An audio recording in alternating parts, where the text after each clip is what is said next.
the first hearing on House Bill 331. Now I would like to call up. Thank you very much. Thank you for your testimony. Now I would like to call up House Joint Resolution 3 for its second hearing. We have extensive testimony on this bill that I'm excited about. The first presenter is Nancy Sewer. Nancy? So if Nancy shows up later, we'll be glad to add her. The next person we have is Dr. Michael Ferris with Convention of the States.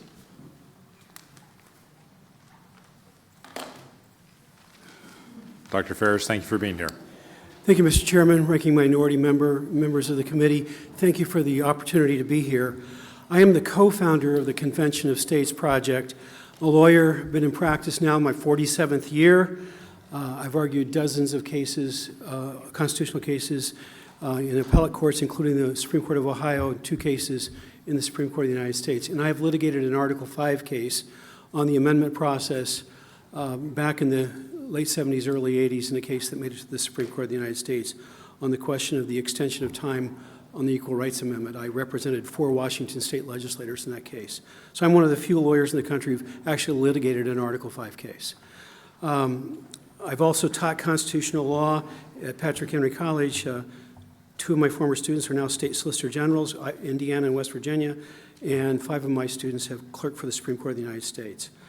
I do that to say that a lot of lawyers claim to be constitutional lawyers, and my question to people making that claim is, show me the number of laws you had declared unconstitutional, and then we can talk. And so the constitutional issues in this case, I'm used to this, in this legislation can be addressed today perhaps by asking 3 questions.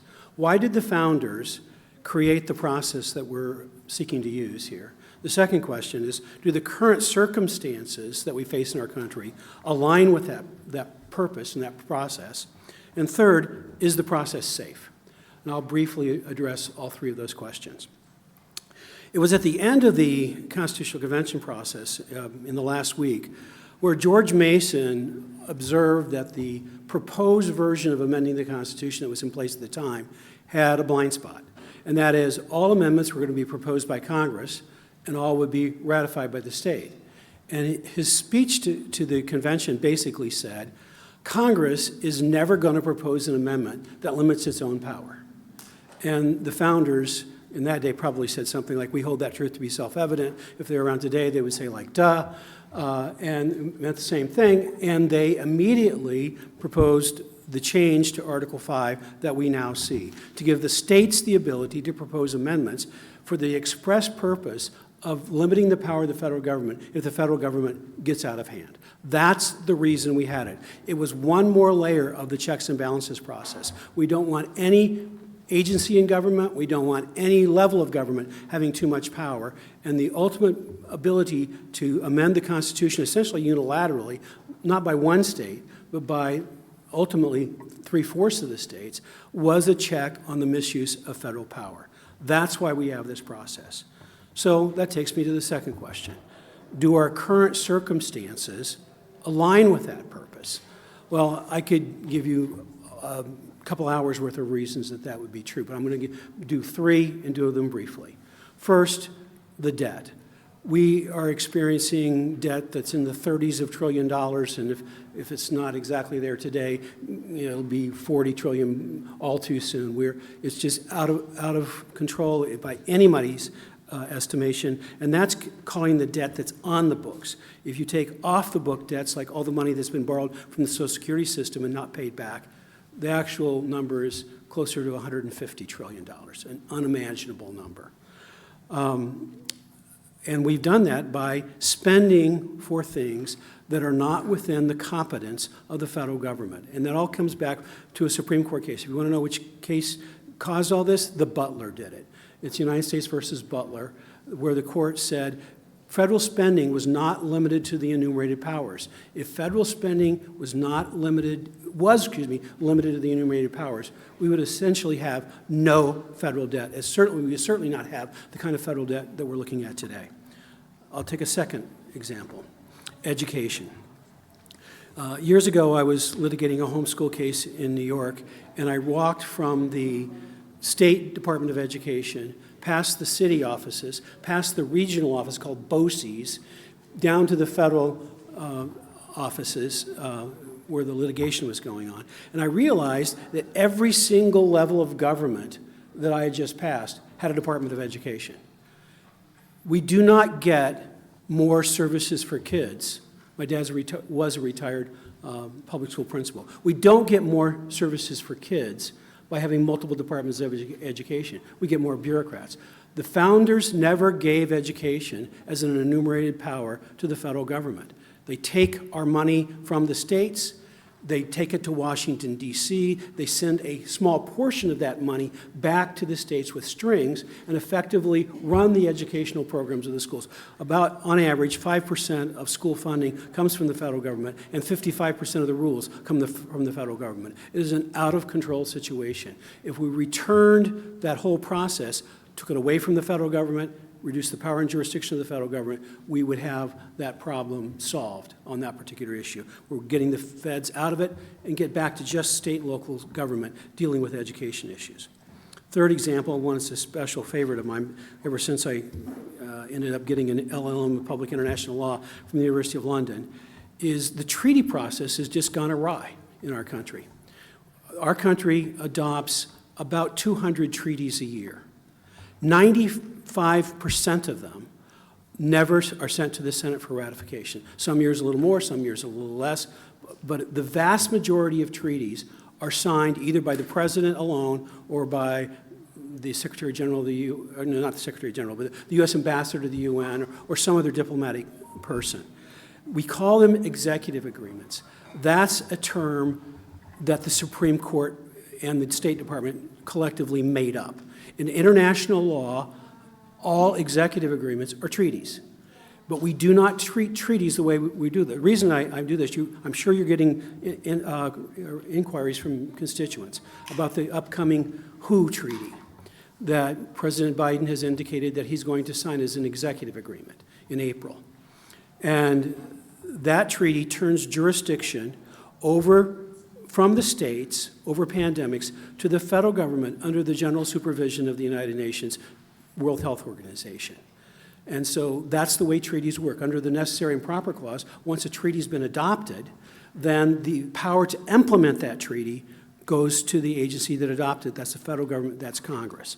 And so what we saw in the COVID pandemic, the states had the ability to vary their processes. We lose that under this treaty, and we lose it without so much as a vote in the Senate. We can stop the federal government from doing this end run around the provision of the Constitution that says all treaties should be ratified by the U.S. Senate by a simple fix that effectively overrides the case that the Supreme Court made on this, which was called United States versus Pink. So those are three examples of how we need to impose fiscal restraints on the federal government, impose limitations on the power and jurisdiction of the federal government. The third topic you'll hear about from others under the application that's before you is term limits on federal officials. I'm not going to address that separately. I'm going to address just briefly the third question, is this process safe? The original process that we were given was checks and balances against the federal government, but there are checks and balances built into this process that prevent this process from going awry as well. In order to have a convention, you have to have 2/3 of the states agree on a topic for the convention. The application that's in front of you has been passed verbatim by 19 other states. And Kansas is maybe 20, but that's a long story. But 19 for sure. And so there's no question about aggregation, but we can't add that to other treaties that have been, or excuse me, not treaties, but applications that have been proposed over time. There have been 450 applications for a convention over the course of history. The vast majority of them are still valid and in effect. And if 34 applications on any old topic was okay, then we'd have had a convention a long time ago. But that's never been the case. We've always had the rule that you have to have agreement on the topic. So when we get to 34 states, agreement on the topic, then you can have a convention. Well, what's to prevent the convention from changing the rules at the time. The question arises because the argument's usually made. The original Constitutional Convention was a runaway convention. They didn't stick to their topic. Why will this happen? Well, that's just simply a historical lie. That's not what happened. I wrote the definitive answer to that argument in the Harvard Journal of Law and Public Policy. You can get it online for free. I have a few copies here today if you'd like to see them or have them. And it's called Defying Conventional Wisdom, How the Original Constitutional Convention Was Not a Runaway. And if you put my last name Ferris in and the phrase Defying Conventional Wisdom, you can get it for free on the internet from the Harvard Journal of Law and Public Policy. The basic answer is the states called the convention, and here's what the states told their delegates to do. Render the federal constitution adequate for the exigencies of the Union. The phrase, only amend the Articles of Confederation, comes from a resolution by Congress that has the power and effect of a National Pickle Week resolution. It was basically Congress giving their opinion because under the Articles of Confederation, Congress didn't have any power to call any conventions. They had very limited power. And so the states called the convention. They told them to render the federal constitution adequate for the exigencies of the Union, and that's what they did. The idea that they were only supposed to amend the articles is a flat historical lie that defames the Constitution of the United States. People who call themselves constitutionalists on the one hand and then claim the Constitution was a result of a runaway convention are engaged in intellectual schizophrenia at a pretty deep level. The checks and balances say, start with 2/3, agreement on the subject matter. And then you go to the convention. It's one state, one vote. It can't be proportional representation because that's a Congress, not a convention. A convention of states, every convention of states that has ever been held in this country, and there have been many, it's always one state, one vote. In fact, it's a term of international law. Every international convention is one state, one vote. We call them states in international law. And that phrase carries on. It's one state, one vote. That's a structural change. But 26 states, a majority, at the convention can approve a proposed text. Then it goes to the state legislatures. 38 states have to ratify. Now, that means if a single house in 13 states vote no, it's over. You lose because it requires 38. So 13, one house going off and saying, no, we don't want this, that defeats that state. So 13 no votes in 13 chambers, we're done. The only way you can do this is if you have a sensible amendment, because it is very hard to do something good in this process. Very hard. Not impossible, but very hard. It is impossible to do anything crazy. Just you can't get it done. The structure that's in place is so solid. You cannot do something crazy. Now, there are two kinds of groups that are saying the opposite. One on the far right, one on the far left. On the far right, they're basically functional anarchists. They don't trust any government whatsoever. They don't trust this government. They don't trust their city council. They say every government's illegitimate. They're all doing the wrong thing. It's all bad. We can't run a country with functional anarchists in control. Just doesn't work. And they're saying that the checks and balances won't work because they don't trust any government at any point in time. The other group on the left, they're people that love centralized government. The more centralized, the better it is, including world government. They love things like turning over our pandemics to the federal government under the supervision of the UN. And so those people are also singing this runaway convention, you can't control it. You can't control it if your goal is functional anarchy. You can't control it if your goal is massive centralized government. Their arguments flow from their premises. Their premises are dangerous to this country. We do not want functional anarchy. We want a nation that works. And we do not want centralized runaway government. And that's what we've got in Washington, D.C. right now. We need to do the kind of government that works. That is a constitutional republic where there are limited powers at each level of government and there are functional checks and balances. The founders of this country gave every member of this committee and every member of this legislature authority to act. With that authority to check the power and abuse of the federal government, I suggest that you have the moral responsibility to do so. I would encourage you to vote favorably in this legislation. And I'd be happy to answer any questions that anybody might have. Thank you for your testimony. Representative, again, with the question. Thank you, Mr. Chairman, and thank you, Attorney Ferris, for being here today. Certainly appreciate you bringing, your testimony with regard to HJR 3. I want to say you brought up a lot of different points, some that, specifically relate to the joint resolution, but then some that don't necessarily, but also just provides some imagery so that we all could understand. So again, just want to say that I appreciate that. You brought up a point about, is this safe?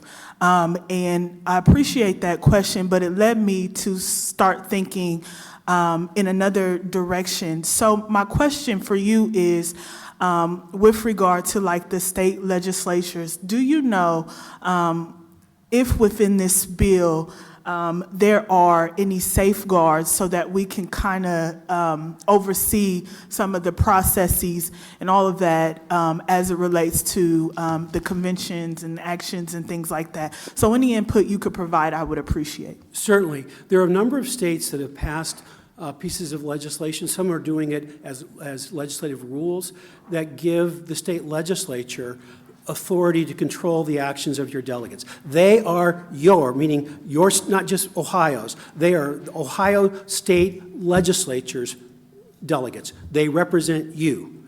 And so just like at the original convention, at the original Constitutional Convention, New York gave its delegates the instruction, all three of you have to be present to vote for New York. If you're not all there, you don't get a vote. Two of them got mad in July and left. Yates and another guy left Alexander Hamilton there. Hamilton debated. He never voted again because the state's instructions wouldn't let them do it. Delaware gave their delegates instructions that said, you can't agree to a government that denies the equality of the states. That's where the U.S. Senate, the compromise came in, is because Delaware couldn't vote for it unless there was equality of the states in some important fashion. That they thought that the Senate was the fulfillment of that, and that's how we got an important factor in how we got the bicameral legislature. So yes, states can and are in this process giving their delegates instructions.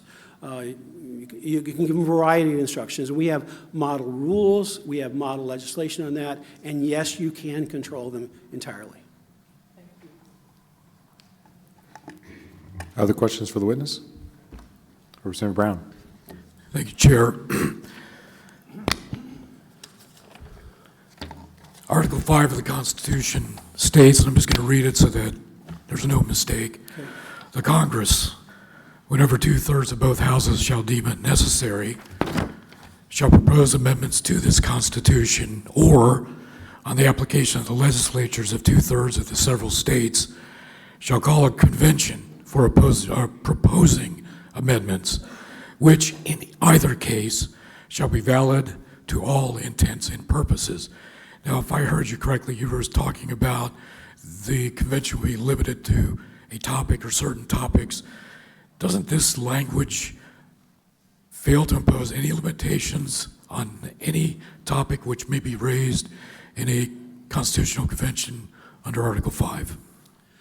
The question is, what constitutes a call? I'm a constitutional originalist, and so the question, the phrase that's there is the word call, shall call a convention. What is it? One of the factors, a call of a convention contains three things. It contains a subject matter, it contains a date, and it contains a time. A place, rather. So a call will have those three elements.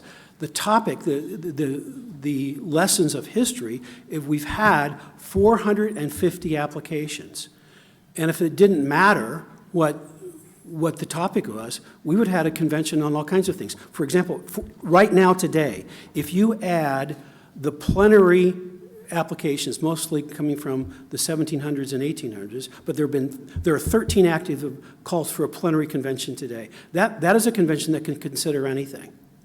And you add them to the number of right-to-life amendment applications that have been exerted. You could have a convention on right to life right now, today, but you can't add them. The same thing is true. You could add them together and get the 16th Amendment reversed. You could add them together and get one man, one vote reversed at the state level. There are all kinds of things. If you add them together, But that's not the rule of history, and that's not the rule of law. Legislative history is part of what the word call means, and we have definitively settled as a matter of legislative history.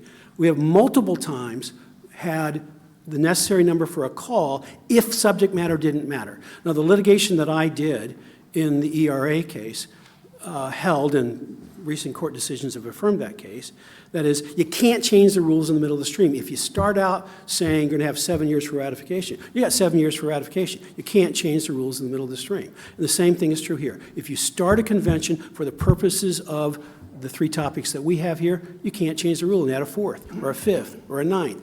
You stick to the topics at hand, and that's the way it's always been, and that's the way it will be. Follow-up? Thank you, Chair. So is it your testimony that there is no possibility that if such a convention were called, the proceedings could evolve from a mere suggestion to amend the Constitution into a proceeding where the Constitution may be totally eradicated and replaced by an entirely new Constitution? That cannot happen, Mr. Chairman, I'm sorry, Representative Brown through the chair. No, it can't happen as a matter of pragmatism and as a matter of law. The matter of pragmatism is whatever comes out of this convention, whatever comes out, has to be ratified by 38 states. Because we're not operating outside of the Constitutional Convention process in Article 5. We're operating within it. If the states, using the power, the implied power of the Declaration of Independence, basically held a revolution and said, we want to have a new thing altogether, and enough states showed up, you could try to do some kind of radical exercise like that. That can't happen inside the Article 5 process. You have to have 38 states ratifying. And anybody that monkeys with the First Amendment, the Second Amendment, the 13th Amendment, the 14th Amendment, the 19th Amendment, lots of amendments, lots of provisions, the separation of powers, the 2-term limits on the president. There's lots of things that would be so clearly voted down that we don't have to give them serious consideration. It's just, we have to breathe and take a little bit of common sense to it. Moreover, if somebody tried that, I personally guarantee, I at least will file the case and challenge them. I filed the first case against the abuse of the ERA, and I won. And I'll do it again if that happens. Follow. Proceed. Thank you for your response. I appreciate it. I have some questions about how this would operate, a convention. For example, with regard to the selection of delegates to a convention, I suppose one option would be to let the state legislatures choose delegates from their state to the convention. Another option might be for Congress to require elections for delegates, which could occur in either nationwide, statewide, or perhaps House district races. So what is your understanding or your belief as to how delegates to such a convention would be selected? They will be selected by the legislature, that is a certainty, because what it is a convention of states. That's what the founders called it. The first application was from Virginia in 1788, even before the Constitution had been ratified, but the government wasn't operational. And they called for a convention basically to give us the Bill of Rights. And in that document, they call it a convention of states. That is a term of art that has a fixed and knowable meaning. And it's the legislatures that do the calling through, they do the application. The states control the process, just like the convention they came out of. I gave you the examples of New York controlling its delegates, Delaware controlling its delegates. It is the delegates of this state legislature. There is no doubt about it. Can people argue anything? Sure, they can argue anything. The likelihood of that happening is the likelihood of President Biden appointing me to the next vacancy of the Supreme Court. I mean, yeah, I guess it could happen, but you can bet anything you want to bet, and that ain't going to happen. Final question, Proceed. if I may. Thank you. Because I thought you were going to be the next appointment to the U.S. Supreme Court. No. No. My final question, sir, is, and I think this is somewhat related, would each state be represented equally at the convention, or would there be some kind of, would each state be proportionally represented based on population? States meet one state, one vote. You can send as many delegates as you want. Our recommendation is you send 5 or 7, an odd number so that they would effectively, just as at the original convention, caucus together, and whoever had the majority within your delegation would cast Ohio's vote. And so, but it's one state, one vote caucusing. There are dozens and dozens of state compacts, interstate compacts. And every interstate compact that I've looked at, and I've looked at every one I know to look at, and every single one of them has the equality of the states as the means of voting. Some of them do it by giving the same number of delegates to each state, and the delegates can vote independently. Other states, they use the one state, one vote system in some kind of variation, but it's equality of the states is the absolute rule for every interstate compact in the country that I'm aware of. And so we would be following that. And there's the Interstate Commission for Uniform Laws that gave us the Uniform Commercial Code and many other things. It's one state, one vote. That's effectively parallel, exactly parallel to what would be happening here. Thank you. Representative Swearingen with a question.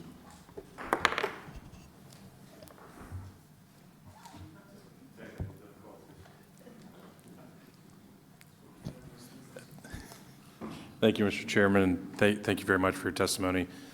My question was just, and Representative Brown kind of touched on this, the selection of what I understand to be one delegate from each state to the convention would be selected by the state legislature. I'm assuming that would be the House and the Senate. And could you maybe elaborate on what the process might look like? Would there be resumes submitted, vote, how would that occur? Thank you.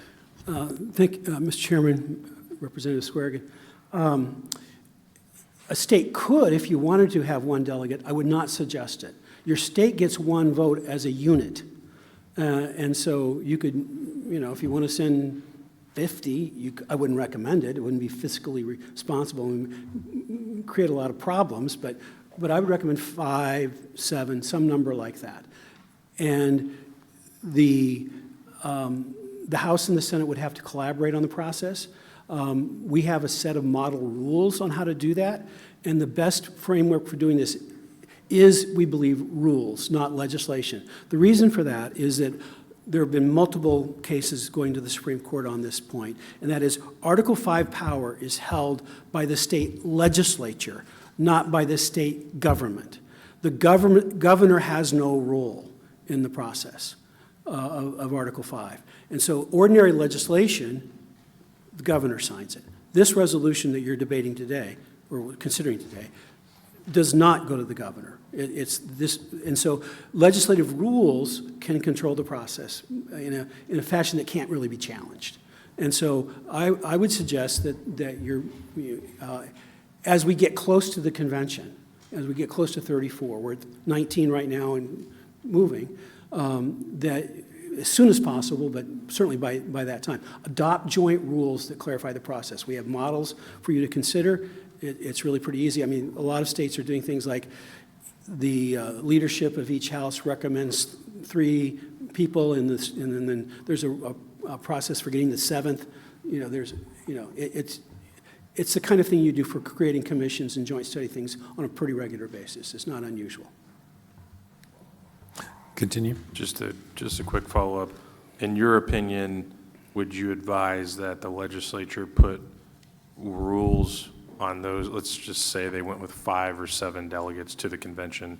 Should the legislature put rules on those individuals on how, almost like bylaws of how they're to conduct themselves or make decisions while they're at the convention, or do you advise just leaving that open-ended?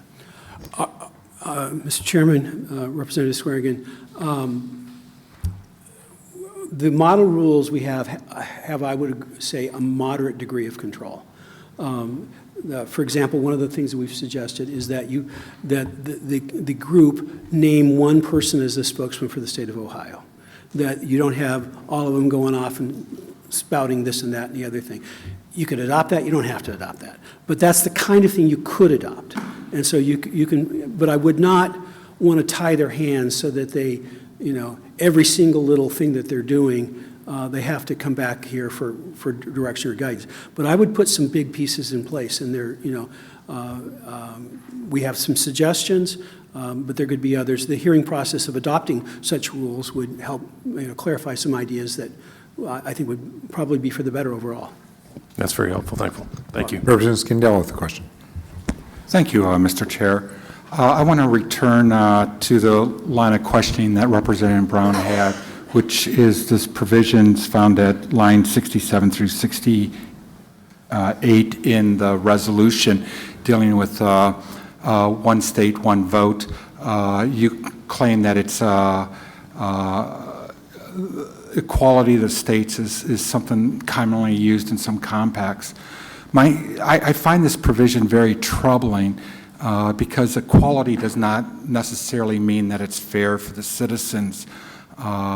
So Wyoming, for example, which has a population of 580,000 people, would have the same vote as state of Ohio, which has nearly 12 million people. So you're watering down the influence of the people of Ohio. They have less of a say-so by population. And I find that concept troubling and unfair for the citizens of Ohio.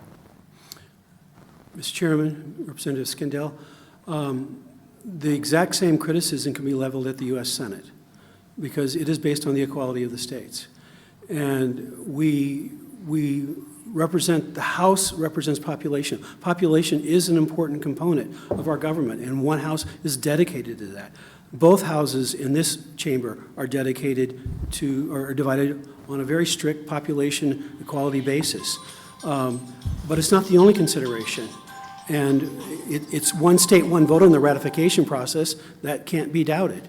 Wyoming has the exact same voting power as California on whether a constitutional amendment is ratified. It's just the structure of a federal constitutional republic. If we are a pure democracy, and that was the way the Constitution was written and the way the government was framed, then and that was the only guiding star principle that we were to follow, then your critique would be well taken. But it's not the only principle, and we're not starting from scratch. We're not writing the process freshly. We're not deciding what should they have done. We're following the rules that they did create. And the rules they did create gave a role to the states. It takes 34 states to call the convention. That inequality that you talk about is bound up there. It takes 38 states to ratify. The equality that you criticize is bound up there. And it's the same thing at the convention. It's states, states, states at every level of the process. It's equality of the states that's inherent in the process at all three stages. And whatever equality in that is to the nature of a constitutional republic, just like the U.S. Senate. Mr. Chair, follow-up. So you say it's in the structure and it's in the rules. The problem is this application is setting forth the rule.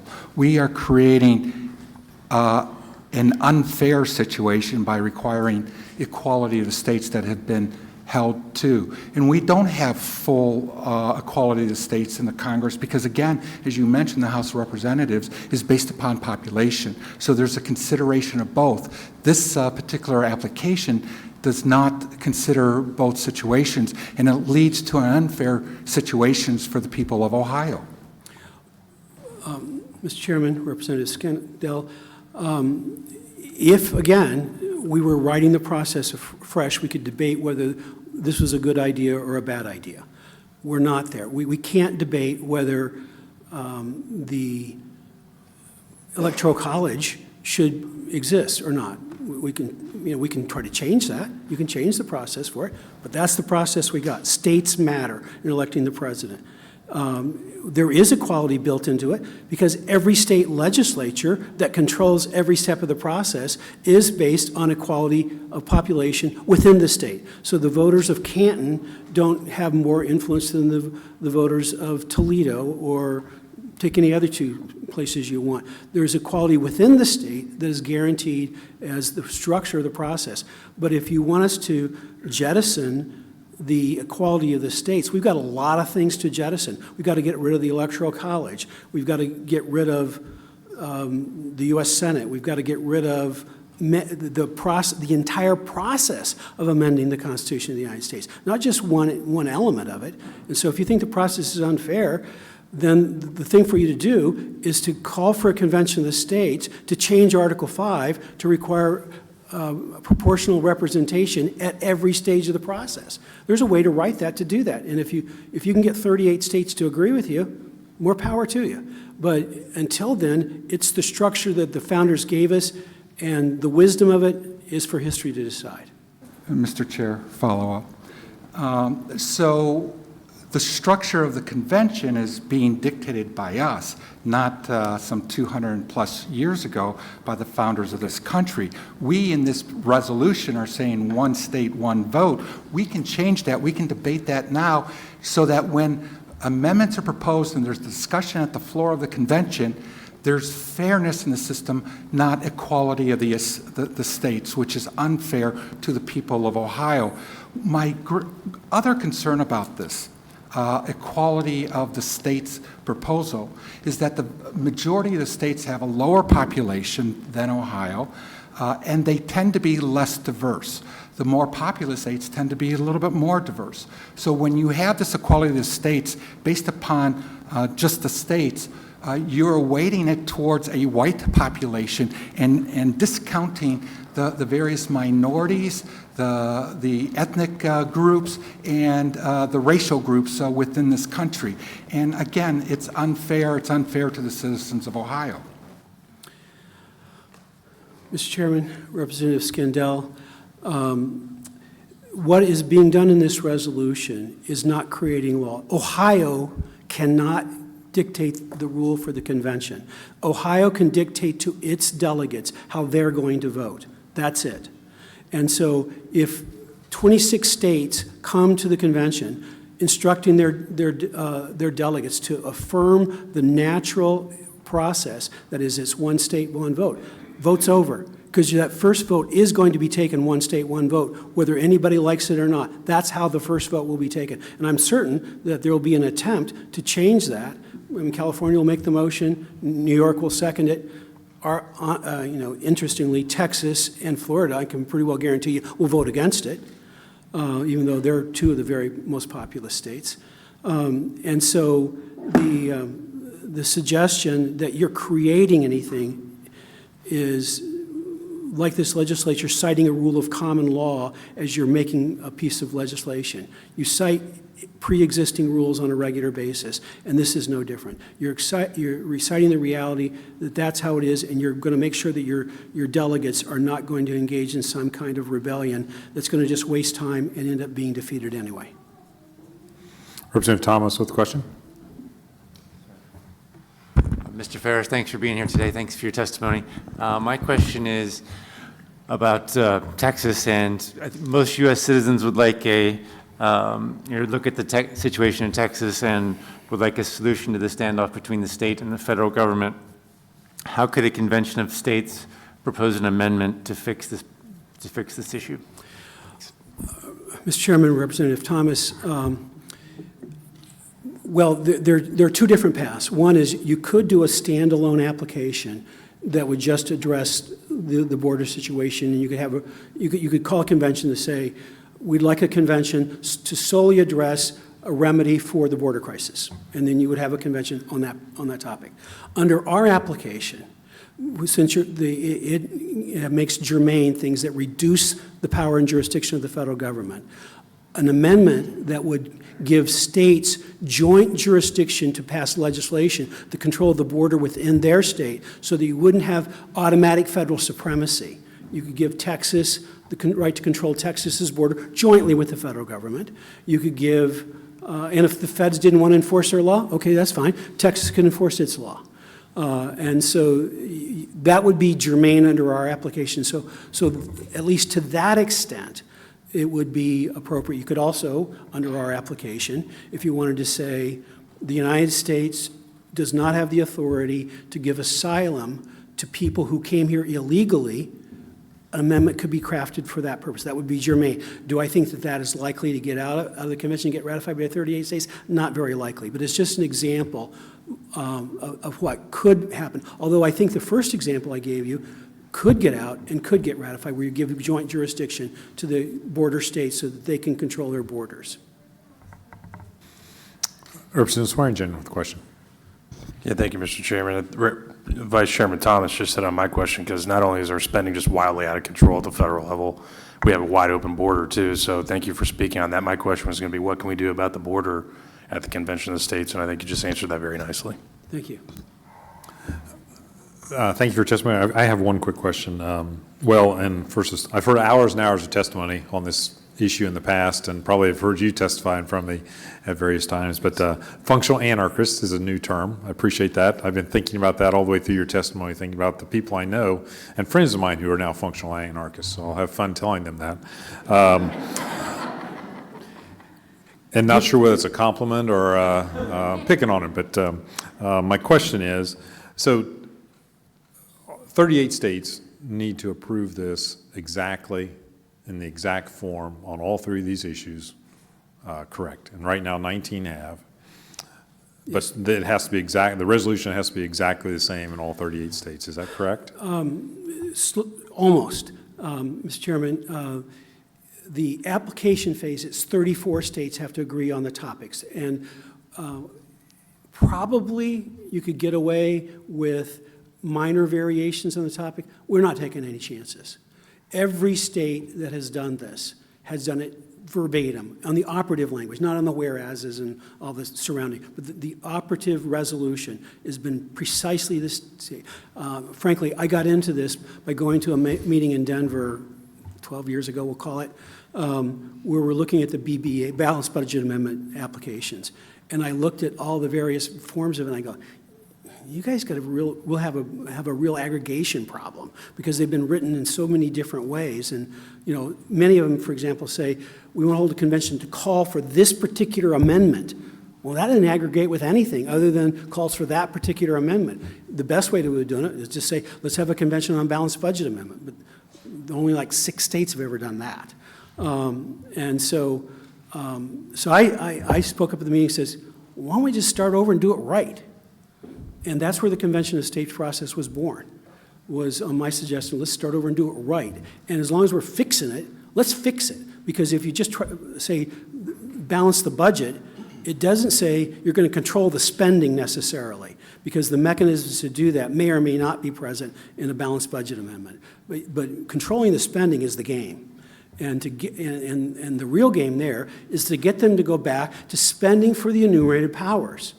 If you're spending on things that are outside the enumerated powers of the federal government, we're always going to be in this crazy broke situation where we're trying to fund everything for everybody. It's unsustainable, and our country shouldn't have to put up with it anymore. So one quick follow-up. Yeah. So if, we trying to pass something through the legislature, right. I expect there's several different beliefs amongst probably even this committee, but certainly the legislature as a whole on those 3 topics. Some of us may strongly support 2 of them. Some may support all 3. Some may support 1. If we as an Ohio legislature were to craft one that said, we agree with 2 out of these 3, and other states agreed with 2 out of the 3, can we just do, would that count towards doing 2 out of the 3, or does it, or would you have to start over with everybody just doing 2 items? Mr. Chairman, the best answer I give you is we throw dust in the air when we don't need to. And so it creates uncertainty. We'd have to litigate that, frankly.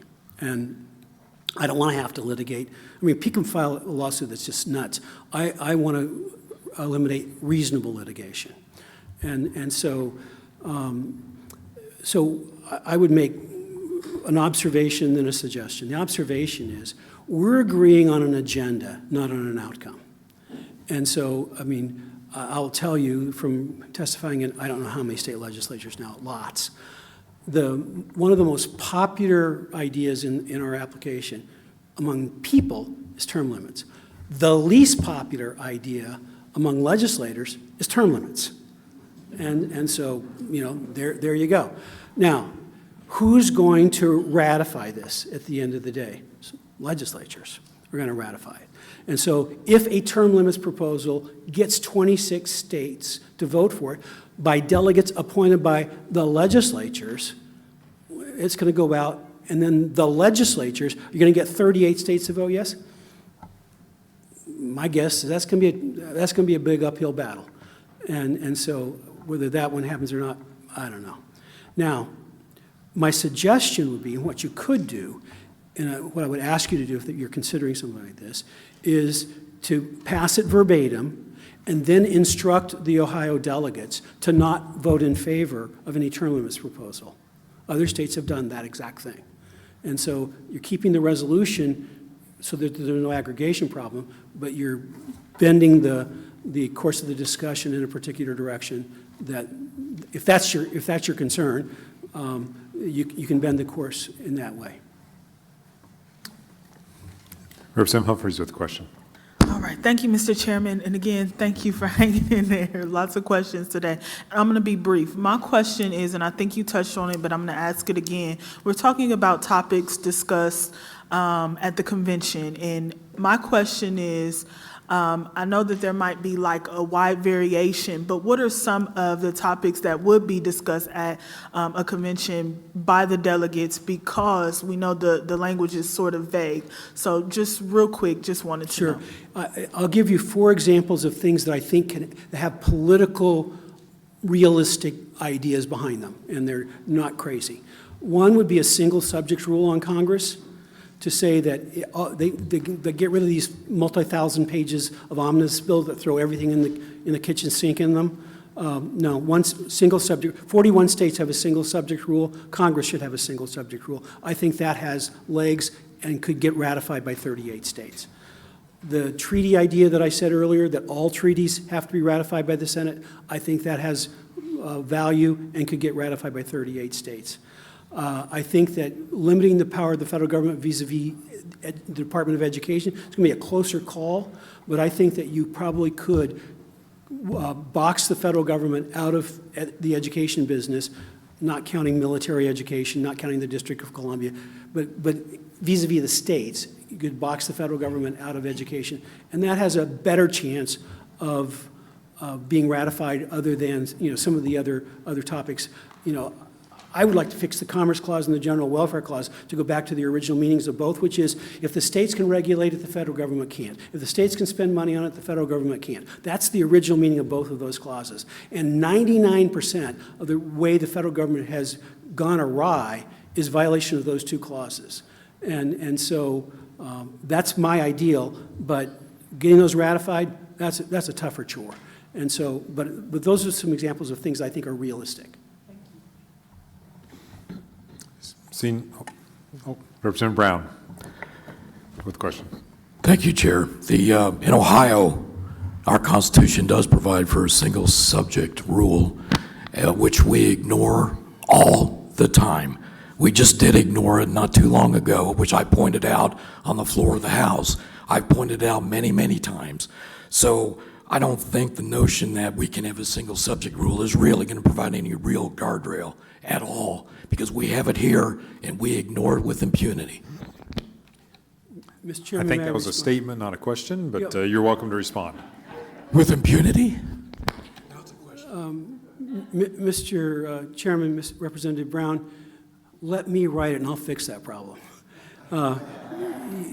Because, the easiest way is I would write into it taxpayer standing to challenge any litigation, because the biggest problem with violations of those is who has standing to challenge the violation of the rule. If you put right in a rule that says any taxpayer of Ohio has standing to challenge the violation of the single subject rule, all of a sudden you got a real rule. And you could do that at the federal level as well, and there might be other things that we could do. We need to study that, why this has been abused in some states, and you're not the only state that said that. But I think you could write it correctly, because it is a good rule. And your frustration tells me you agree with the idea that it is a good rule, it should be used. And so you and I work together, we'll get it written correctly. Thank you for your testimony. I appreciate you being Mr. Chairman, with thank us you today. so much. Just for clarity, and so everybody knows that we have 18 more presenters that I know of. That one took 45 minutes. I'm fine with that all the way through the rest of the day, but we finish about midnight, 1 a.m. I'm in if that's what you want to do, but collectively, if we can condense our comments, shorten our questions and our answers, we'll be in good shape. And I think we will be. They'll go faster after this one. The good individual took most of the questions, I expect. So the next presenter we have is William Scott. Is Mr. Scott available? I certainly am. Thank you for being with us. Thank you, and good afternoon. I had written down good morning, but as you said, it's now afternoon, so good afternoon. Chairman Peterson, Vice Chair Thomas, Ranking Member Humphrey, and members of the committee. As I said, my name is Bill Scott. I'm from Dayton, Ohio, and House District 38. I serve as the State Director for Convention of States here in Ohio. We're a nationwide organization, nonprofit with over 5 million supporters, and more than 2.5 million Americans have signed our petition for the Convention of States. Right here in Ohio, we have 113,000 of those who have signed the petition. Today, I'd like to talk a little bit about the purpose of the Article 5 Convention and why it's in the Constitution. The founders established 3 branches of the federal government with checks and balances to limit powers of each branch. They also check powers by wisely balancing it between federal and state governments. That balance of power is called federalism. And unfortunately, that balancing check is now nearly gone in our country. And why is that? Because for many decades, the states have failed to push back against the federal overreach by asserting their own constitutional powers over centralized federal power grabs. As the power in D.C. has grown, America's trust in federal government has declined. According to a 2022 research article by Pew, in the 1960s, more than 70% of Americans trusted their federal government to do the right thing just about always, maybe not always, but they trusted it most of the time. Today, that's only 20% of Americans think the federal government can be trusted. This finding holds for both Democrats, Republicans, as Americans have become more and more dissatisfied with an extremely bloated and overreaching federal government. As Dr. Ferris mentioned pretty well here, Article 5 of the Constitution was designed to ensure that that balance of power between federal and state governments remains in place. And with Article 5, the states can rebalance those powers using their ability to propose amendments. With the states proposing amendments to the Constitution, it's important to recognize the distinction between the Constitutional Convention of 1787 and what's being proposed here today in HJR 3, which is simply a meeting of countrywide state legislators to propose limited amendments. The Constitutional Convention of 1787 was obviously not called under Article 5 of the Constitution because it didn't exist yet. It wasn't written. Opponents of convention states often try to confuse and scare people by conflating 2 different types of meetings. An amendment proposing conventions is not a constitutional convention, or a con-con, as many opponents call it, in a rather pejorative way, I might say. The Constitutional Convention of 1787 was not called under the Articles because the Articles made no provision for any such convention. Instead, it was called under the reserved sovereign authority of the states. The states were completely sovereign at the time our Constitution was adopted, and the Articles of Confederation recognized that they had the power to write a new Constitution. They had that power to draft a new system of government, and that's what they did in the Constitutional Convention of 1787. That's not what HJR 3 does. What this resolution does is use Article 5 of the Constitution to allow the states to exercise the same power that Congress has every day to propose amendments. No different. They can propose amendments any day of the week, and they do. In just 20 words, that's what Clause 2 is all about. It says, and I won't read it again because Representative Brown has already read it. So as of now, 19 states have passed virtually identical and operative language in Ohio in HJR 3. If it's passed, along with a companion resolution in the Senate, we could become the 20th, 21st, 22nd state. Our United States Constitution is the world's longest surviving written charter of government. The unrestrained growth of reckless spending by our federal government places our country in an extremely dangerous position. If we don't put a stop to the financial recklessness of D.C., inescapable monetary forces will do it for us, throwing the economy and our way of life into chaos. The worldwide consequences would be, I dare say, devastating if America collapses due to its own self-inflicted wounds. As legislators in Ohio, you have the authority and the responsibility to check the federal government, and each of you took an oath of office to defend and support the Constitution.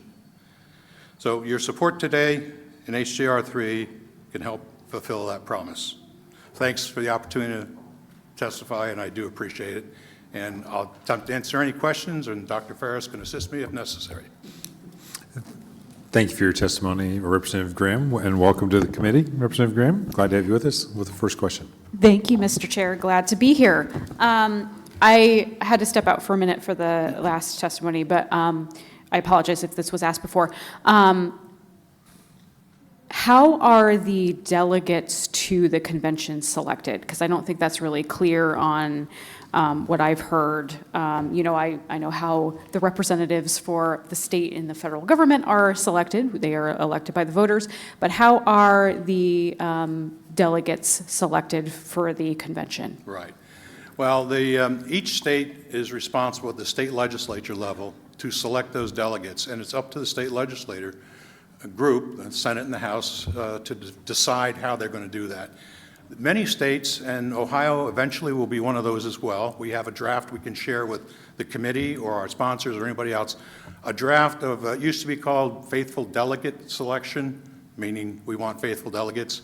I think we call it model resolution for selection of delegates, something along those lines. But that is a document that gives some guidance, and you can modify it in any way, shape, or form. Some will say, let's get a joint committee together of House representatives and Senate representatives. Leadership appoints somebody, rank and file appoints some. They'll come up with ways to put a committee together. Or perhaps they'll vote on it as a caucus. Both caucuses come together. But it's going to be up to each individual state legislature how they select those delegates. Follow? So how do states decide how many delegates to send to the convention? And I'll let you answer that one then. Yeah, that's fine. That, again, is going to be directly up to the state legislatures. Dr. Ferris had mentioned, I guess, when you were out of the room, that he would recommend anywhere from 5 to 7, just an odd number. So as a group, you're going to get one vote as a state. But within your little group for the state delegation, it's good to have an odd number if you take a vote and 3 or 4 and 4 against, so forth. Wouldn't recommend sending just one person, but you could send 3, you could send 5, you could send 7, you could send 50, but you still get one vote.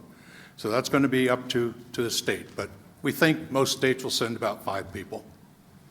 Continue. So that kind of leads to my next question. I could really see an imbalance of how folks are picked with the delegation, especially in states with supermajorities and things like that. So how can we ensure a fair process to pick people to go to the Convention of States? I think a lot of my colleagues had mentioned, like, we have issues with Wyoming, for example, as Representative Skindell said, only has 500,000 residents, but we have almost 12 million. So we're selecting 5 to 7 people. Wyoming's maybe selecting 7 to 9 people. They do get one vote, but I feel like they might get more of a voice there because they have more people. So how do you ensure a fair process around picking delegates? Yeah, well, it's a balancing political act, I would have to say, and that you negotiate just like you negotiate every day on bills in the House and Senate. And I would say there's you mentioned a supermajority. Ohio's not the only one with a supermajority. There are supermajorities in other states that have supermajorities going the other way. But in the end, we want something that is achievable to come out of this convention. By achievable, I mean 38 states have to ratify it.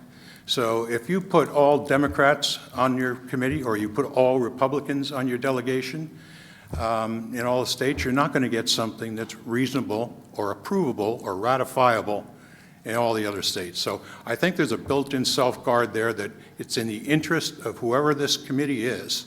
It may not be a committee, but it probably would be a committee, a joint committee, to have bipartisan representation, different points of view, and that's kind of how we expect it might happen. Dr. Ferris, did you have anything to add to that? Okay. Representative Skindell with a question? Thank you, Mr. Chair.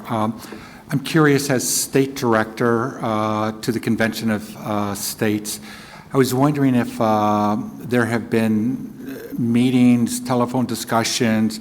I don't know if you meet annually as State Directors, but if you've had the opportunity to discuss the three topics in these applications.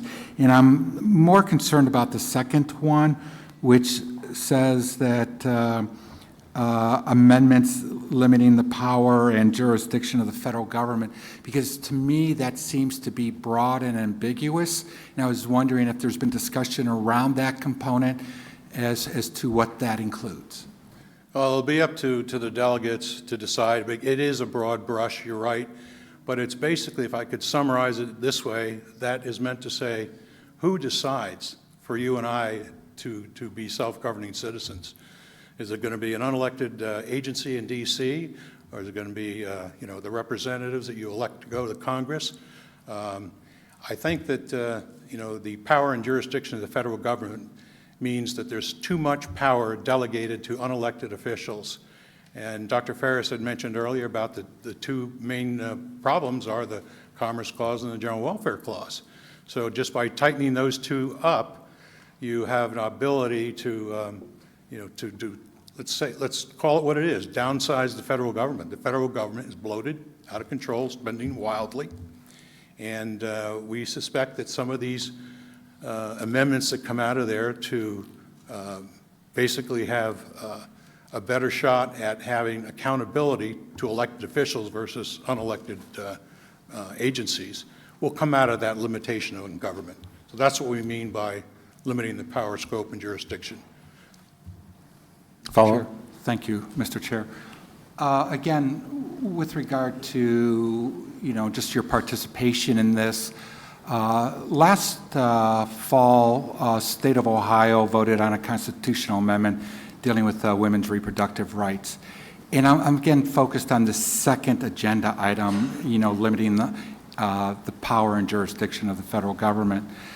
Could the topic of abortion be brought up in the convention where the delegates are considering either an amendment that would prohibit the federal government from allowing abortions, or saying that the federal government cannot prohibit abortions? Would that abortion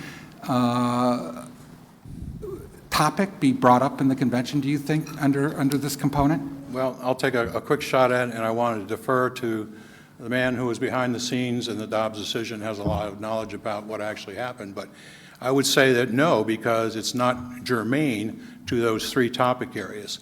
It's not having to do with the federal budget, it's not having to do with term limits, and it's not about an unelected bureaucracy running things in D.C. So I would say no, it would not be germane. Continue. Final. With regard to the operation of the organization, convention of the states, are there annual meetings or regular meetings of the state directors, and are those open to the public? There are periodic, I wouldn't call them annual, I would say maybe biannual, every other year. We do get together as a group nationwide. The last one was in October, a year ago, October 22 in Orlando, and we had all 50 states represented there. We had primarily people like myself, state directors, and state leaders. Our Ohio delegation probably had 8 or 10 people. It was not open to the public per se because it was basically a meeting for training, for awards, for passing on information about our strategies and so forth. But there were members of, certain press, I think, were there, not a lot, but somebody reported on it for the record. Okay. Representative Hoops with a question. Thank you, Mr. Chairman, and thank you. This has been very educational. My question goes back to the picking of the delegates. It's been mentioned that the legislature would be the body that would pick the delegates. What happens, though, or could this happen, that there's groups out there that don't agree with that? Can these things end up in the courts? And I guess the second thing is, what courts would it be, the state court, or would it be the U.S. Supreme Court? Well, that's a good question. I'm going to ask my colleague, Dr. Ferris, here to please tackle that one. With your permission, Mr. Chairman, Representative Hoops, the last part of the question is the easiest to answer, and that is it's a federal constitutional question, and so it would end up in the federal courts, could end up in the Supreme Court of the United States, of course, and probably would on such a question. Can it be successfully challenged? You can file lawsuits about anything. I don't think there's a reasonable basis for challenging it because I think the first line of defense any state attorney general defending it is this is in the political question doctrine. The courts routinely do not accept cases that they say are a political question. And so things like the way you select your delegates fall within the discretion of the elected legislature. And the courts don't have any judicially manageable standard to manage that by, so that there's no basis. It would just be substituting their wisdom for that of the legislatures, and they're going to kick this out in a heartbeat on political question. There are basically two lines of federal cases on, there's some state cases as well, but mostly federal cases on Article 5. There's a few that they get to, like, can you use the state constitution's initiative and referendum process in Article 5? The answer is no, and they've gotten to the merits of that multiple times, including cases from Ohio. But there are other questions, such as the one that you posed, that they kick out on the political question doctrine. So I don't think that litigation would get past first base, and they kick it out on political question. Thank you. Thank you, Mr. Chairman. Representative Brown with a question. Thank you, Chair. In your written testimony, you state this HJR 3 resolution is not about policy position. It is not about Republican or Democrat, conservative or liberal. Isn't it true, though, that the founders of the Convention of States project were Republicans, conservative Republicans, and that the funders, the primary funders of the Convention of States project are conservative Republicans and in some instances far-right folks? I would say that the far right is a value judgment that I wouldn't necessarily say is true, but it's true that they are of a conservative nature. Dr. Ferris is one of the co-founders you just heard from, and Mark Meckler is also a conservative Republican. But I can tell you that this application, this process has broad bipartisan support. There have been many polls done across the country. In fact, just one about 2 weeks ago in the state of Pennsylvania, right next door, where the vast majority they did 800 voters of both parties, and 70% roughly of Republicans and almost as many Democrats supported the need for a convention of states. 65% of independents. So that it's pretty, it doesn't matter who runs the organization if its goals are understood by the people who support it. Would we love to have more people that are less on the conservative side? Of course, and we do have some. But it is what it is in terms of who our founders are. Follow-up. Proceed. Well, you mentioned Mark Meckler, one of the co-founders of the Convention of States. He's also the co-founder of the Tea Party Patriots, president of the Citizens for Self-Governance. There was an article June 23 in the New York Magazine entitled "The Dark Money Behind Mark Meckler's Convention of States," which traced the group's path and funding. and determined that the Convention of States drew in over $58 million in dark money between 16 and 21 from funds tied to the networks of the Koch brothers, as well as Leonard Leo, who are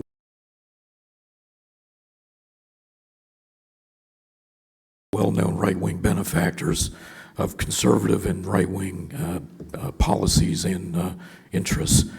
Also, according to SourceWatch, IRS filings reveal that the Convention of States action has donated to the following state Republican parties since 2020: Hawaii, Idaho, Kansas, Michigan, Texas, New Mexico, and Wisconsin, states dominated by Republicans. No money, however, has been donated by the Convention of States to any Democratic state parties. So there's no question to me that the Convention of States seems to have, both in its founding, its membership, its funding, and its primary support, folks who have pretty obvious far-right and conservative political leanings, and is heavily slanted toward one school of thought and one way of looking at issues. Isn't that fair to say? Yeah, as I've said before, there's no denying that the organization was founded by conservative organizations. I can't really speak to that article. I haven't seen it. And dark money is one of those funny terms that people like to throw out there. And I can assure you that there's far many, if there is such thing as dark money coming in the organization, I'm not aware of it. There may be, I don't know. But the opponents have far more dark money, I would suspect. It's not unthinkable that they would have dark money as well. Dr. Ferris, do you have any financial comments on that? Yeah, let's, Okay. are there other questions for this witness? Thank you very much. Appreciate your testimony. Thank you. Next, we have Seth Wagaman.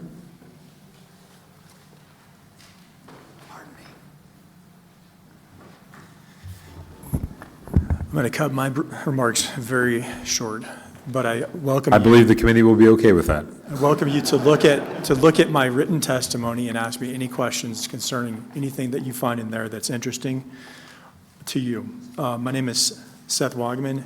Thank you, Chairman Peterson, Vice Chair Thomas, and Ranking Member Humphrey. I'm from Beaver Creek, Ohio, House District 70, and I will today discuss one of the pillars of the Convention of States movement, which is imposing fiscal restraints on the federal government. And I will do this by analogy. When a person seeks to get their finances under control, there's three things that they need to do. And I've been in this situation before. The first thing is to stop taking on new debt, unless it's an actual emergency. The second thing that you do is you pay off your debts to reduce the amount of interest that is flowing out of your budget. And the last step is then to get into a better situation where you are prepared for those emergencies and you don't need to go into debt ever again. Let's consider the federal government situation. There is a debt ceiling, but it is more fictional than real. It is a political football. The second thing, to pay off debts. There is no plan that I've ever seen where this federal government is ever planning to pay off its debts, much less get it under control. And saving for future emergencies, I want to bring that up. During World War II, the ratio of debt to GDP was lower than it is now. If we wanted to fight another world war, we would be in a very tough financial situation at this moment. I highly encourage you to allow this to go to the House floor for a vote. There have been surveys over nearly 40 years that, on average, the people of the United States support a balanced budget amendment by high margins in the 70s. This can pass. This is realistic. And as Dr. Ferris mentioned, a single subject rule in combination with other amendments from the list of topics that are germane to the convention could present a realistic way forward for us to get the finances of the federal government under control. And one last thing to consider, the psalmist of the Bible stated, quote, The wicked borroweth and payeth not again, close quote. That is, in my opinion, the way that the federal government is operating. We are printing currency and hoping that that is going to fool our debtors into believing that we plan to pay off our debts, but we have no plan. And it is up to us, the people and the states of this country, to bring this government under control. Thank you very much. Thank you for your testimony. Certainly good advice that any financial planner would give to anybody. Are there questions for the witness? Thank you very much. Next up, we have Brenda Mitchell. Ms. Mitchell, thank you for joining us. Thank you. Good morning, or good afternoon.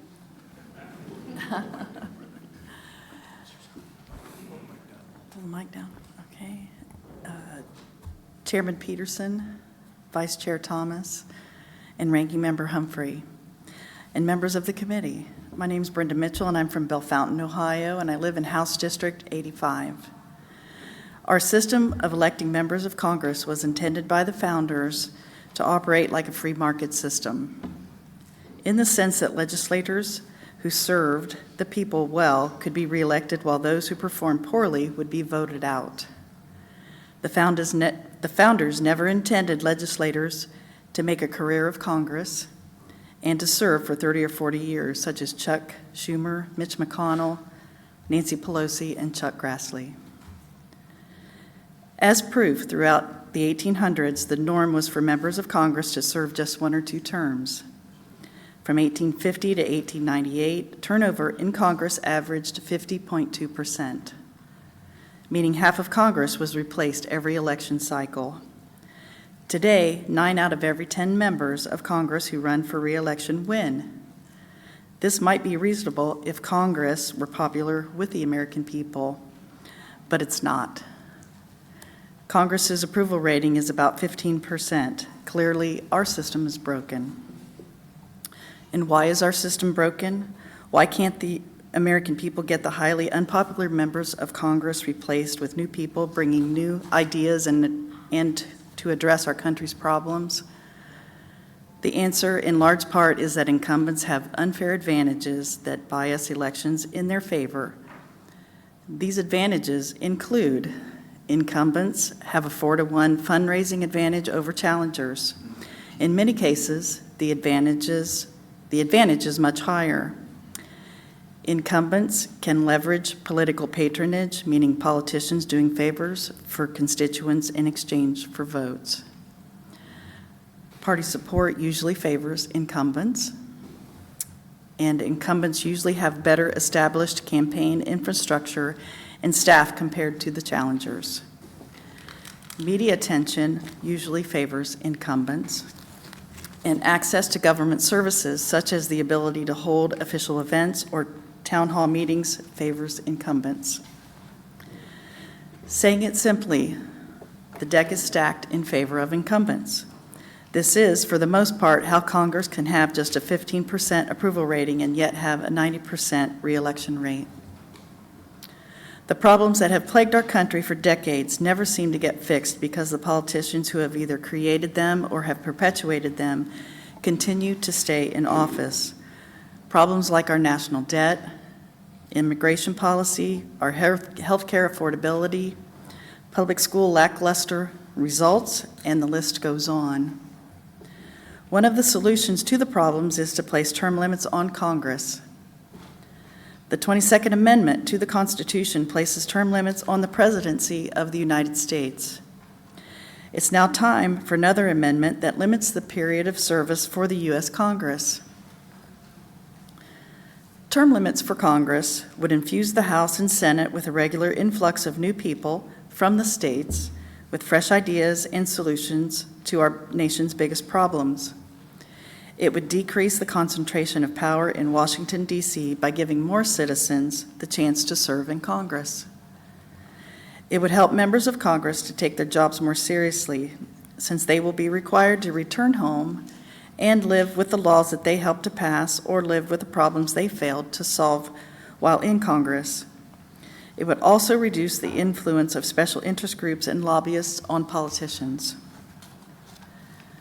I can imagine, as you're all sitting here, that there are members of the Ohio legislature who might aspire to serve in the U.S. Congress. A term limits amendment would only increase the opportunities to serve in Congress with more turnover in Washington, D.C. Some have expressed concern that term limits on Congress could backfire if the period of service is too short. This concern was reflected in the results of an Article 5 convention simulation that occurred last summer with actual state legislators.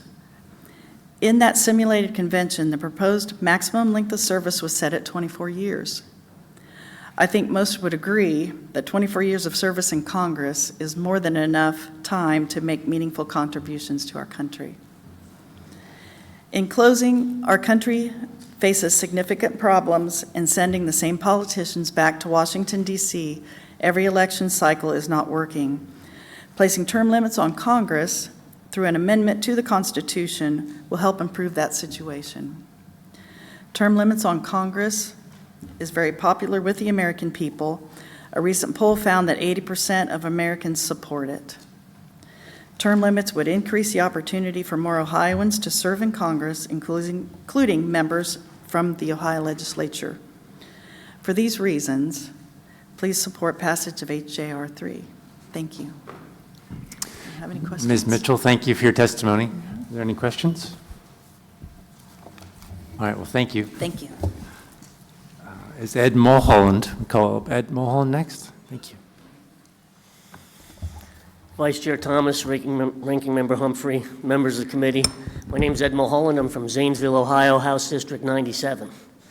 I'm a volunteer with Convention of States Action, and we seek your support of HJR 3 to address runaway overreach of the federal government.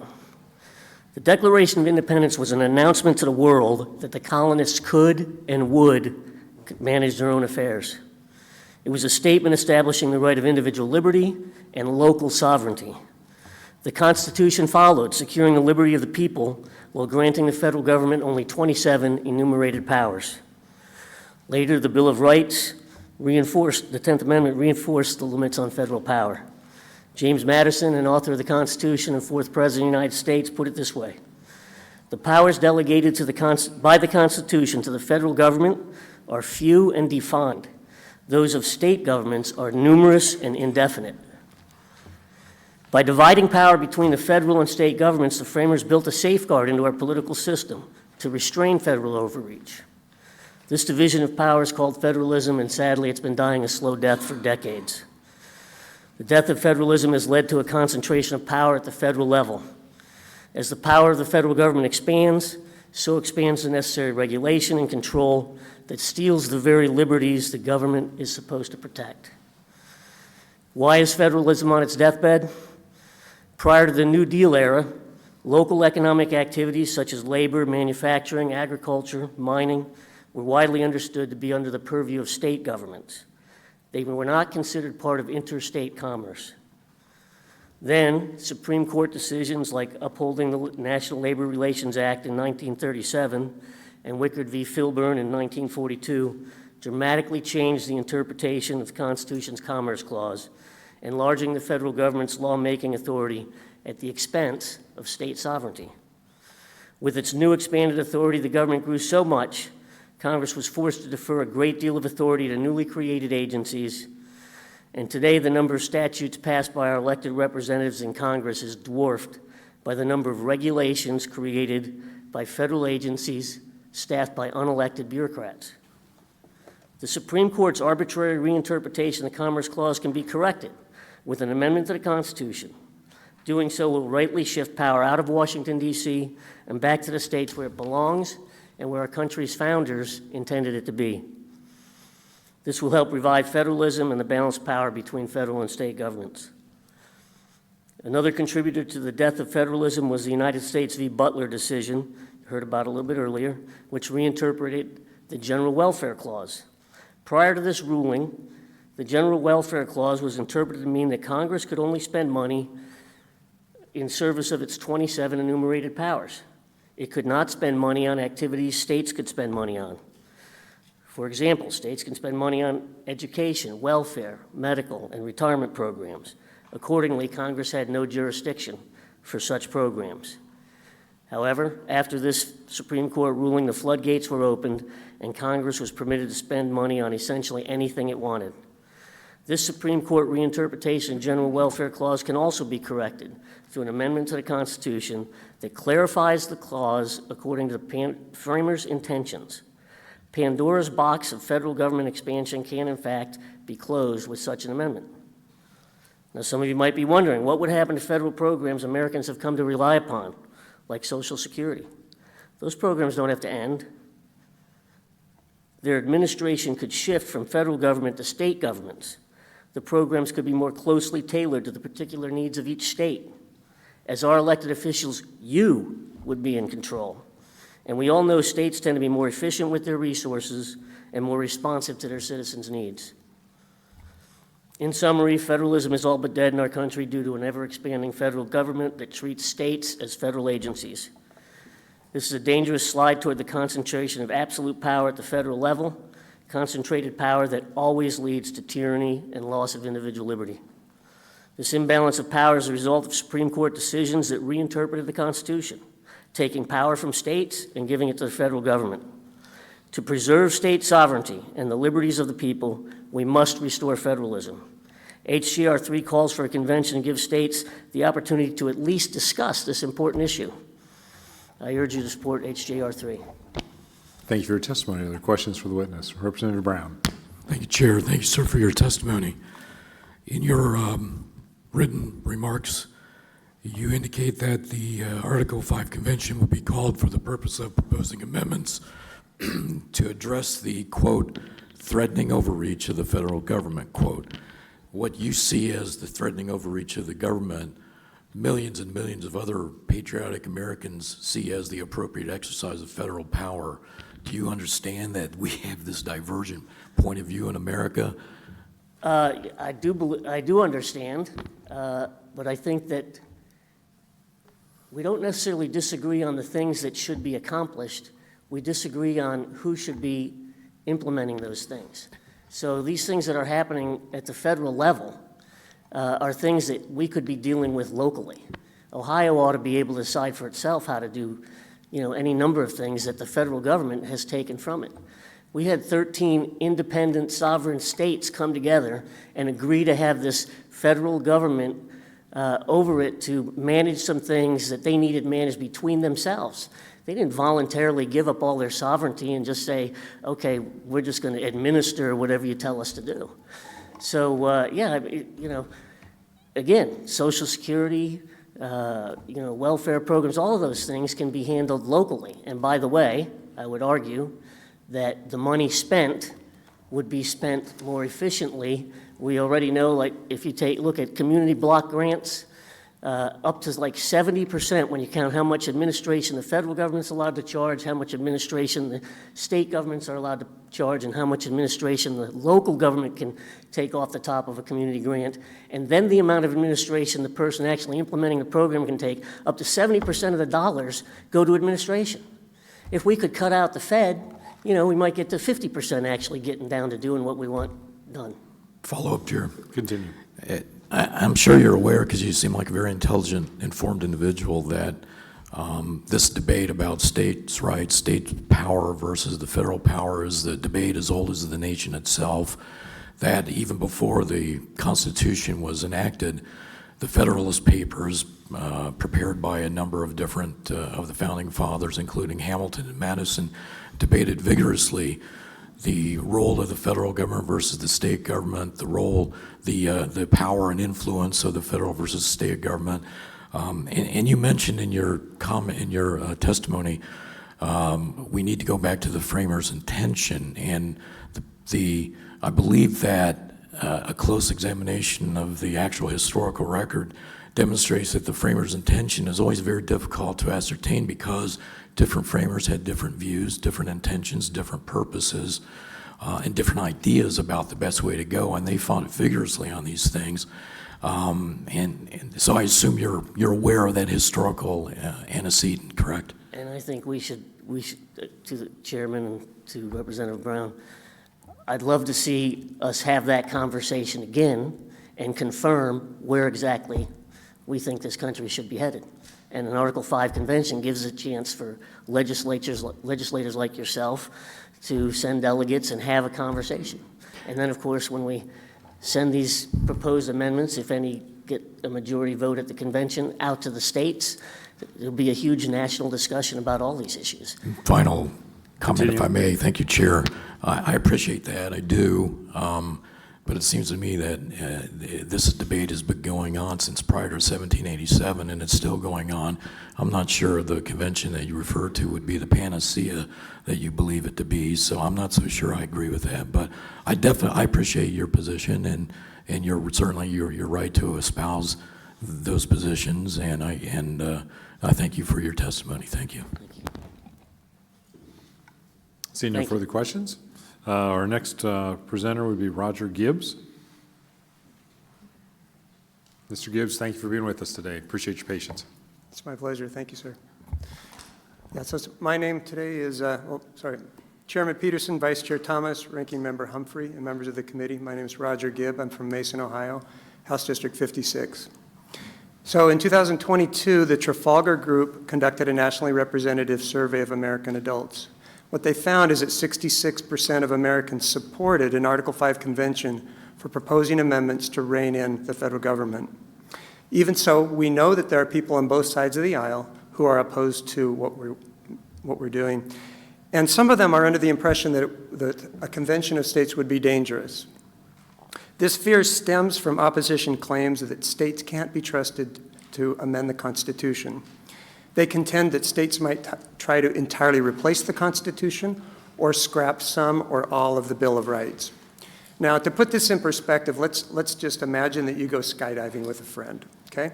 You both get up into the airplane, you jump out together, and after free falling for a couple of minutes, you realize it's time to release your parachutes. So you reach back and you both pull that strap, but nothing happens. Parachutes don't deploy. You both panic for a minute and then you remember your training. You've got a second parachute in your backpack. So you reach back to deploy that second parachute, but your friend screams at you, "Don't deploy it, it's too dangerous." Confused, you look down at the ground, it's coming up very fast. You look back at your friend, and you say, "The second chute is there in case the first chute doesn't work. It's for our safety. Do you have a better idea?" Your friend looks back and says, "No, but don't do it, it's too dangerous." Now, I know that sounds absurd, but that is pretty much what our opposition says about this effort.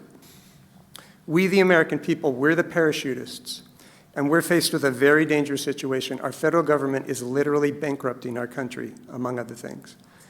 And Congress is the first parachute, and if Congress were listening to we, the people, they would propose reasonable amendments like a balanced budget amendment. But Congress refuses because Congress is part of the problem. Now, our second parachute is for states to propose amendments. Yet our opponents say, no, that's too dangerous. Do they have a viable alternative? No, but they're insistent on stopping us from deploying our proverbial second parachute. Now, we know from previous experience that in upcoming committee hearings, you're going to hear claims from our opposition that proposing amendments to the Constitution via Article 5 is too dangerous. At the end of the day, you're all going to have to decide what to do with that. Convention of States and the people who are testifying before you here today, we rely on a team of nationally acclaimed attorneys to help ascertain and confirm the safety of the Article 5 process. Two of our most prominent attorneys are Michael Ferris, whom you've heard from today, and Robert Nadelson. Since you already have met Dr. Ferris, I will tell you about Robert Nadelson. So he is a law professor of 25 years. His research has been cited repeatedly at the U.S. Supreme Court, federal appeals courts, and state Supreme Courts. He's widely acknowledged to be the nation's preeminent scholar on the Article 5 process, having written the only legal treatise on this subject. So I hold his book in my hand, The Law of Article 5. He is the author of no fewer than 40 articles on the Constitution in peer-reviewed legal journals. 5 of those articles were published just in the past 13 years, specifically on the Constitution amending process. Now, collectively, Michael Ferris and Robert Nadelson have written more than 300 pages. Okay, I have them printed here, front and back, 300 pages in legal journals over the past 13 years to specifically debunk claims from our opposition that somehow following the legal lawful process of Article 5 is too dangerous. Now, because these writings were peer-reviewed, they were rigorously evaluated by other constitutional experts for historical accuracy, 2 centuries of Article 5 usage, and a long line of Article 5 court decisions extending from 1798 to the present century. And so in conclusion, when you hear and read opposition testimony in the upcoming committee hearings, we urge you to evaluate their claims that following Article 5 of the Constitution is dangerous against the following 2 criteria. First criteria, are their claims simply statements of opinion, or have they been vetted by real constitutional experts through the peer review publication process of legal journals like the writings of Michael Ferris and Robert Nadelson? Criteria number 2, are their sources contemporary, meaning are they from this century? Put more simply, is their material outdated? This is important because our opposition likes to cite sources from the 1950s, 60s, and 70s, when activist judges and professors favoring big government made unfounded claims to stop states from amending the Constitution. If so, these claims have very likely been debunked by the 21st century scholarly writings of Michael Ferris and Robert Nadelson. So putting it simply, if our opposition can't get their provocative claims peer-reviewed by real constitutional experts and published in reputable law review journals, then I would submit to you that they're not credible and you shouldn't take them seriously. If you hold our opposition to these high standards, what you're going to find is that very few, if any, of their claims are worthy of your serious consideration. Thank you. Thank you for your testimony. Are there questions for the witness? I have maybe one. Yeah. I've heard the argument before that, we don't really have to worry about a convention of states because as we get towards 33 states, 32 states approving, that will get the attention of Congress or leadership that something will happen. Yes. What's your thought on that, if you don't mind Well, sharing? I'm not an attorney, but I think it is very likely because I don't think Congress wants to lose complete control of things. And so if we get to 33 states, maybe Congress will find religion of financial responsibility and decide to impose or propose its own balanced budget amendment or some other reasonable thing. So I think it is quite possible, but that's just me. Yeah. Thank you. Sure. Thank you for your testimony. So next we have Michael Mowry. Mr. Mowry, thank you for joining us today. Thank you for having me.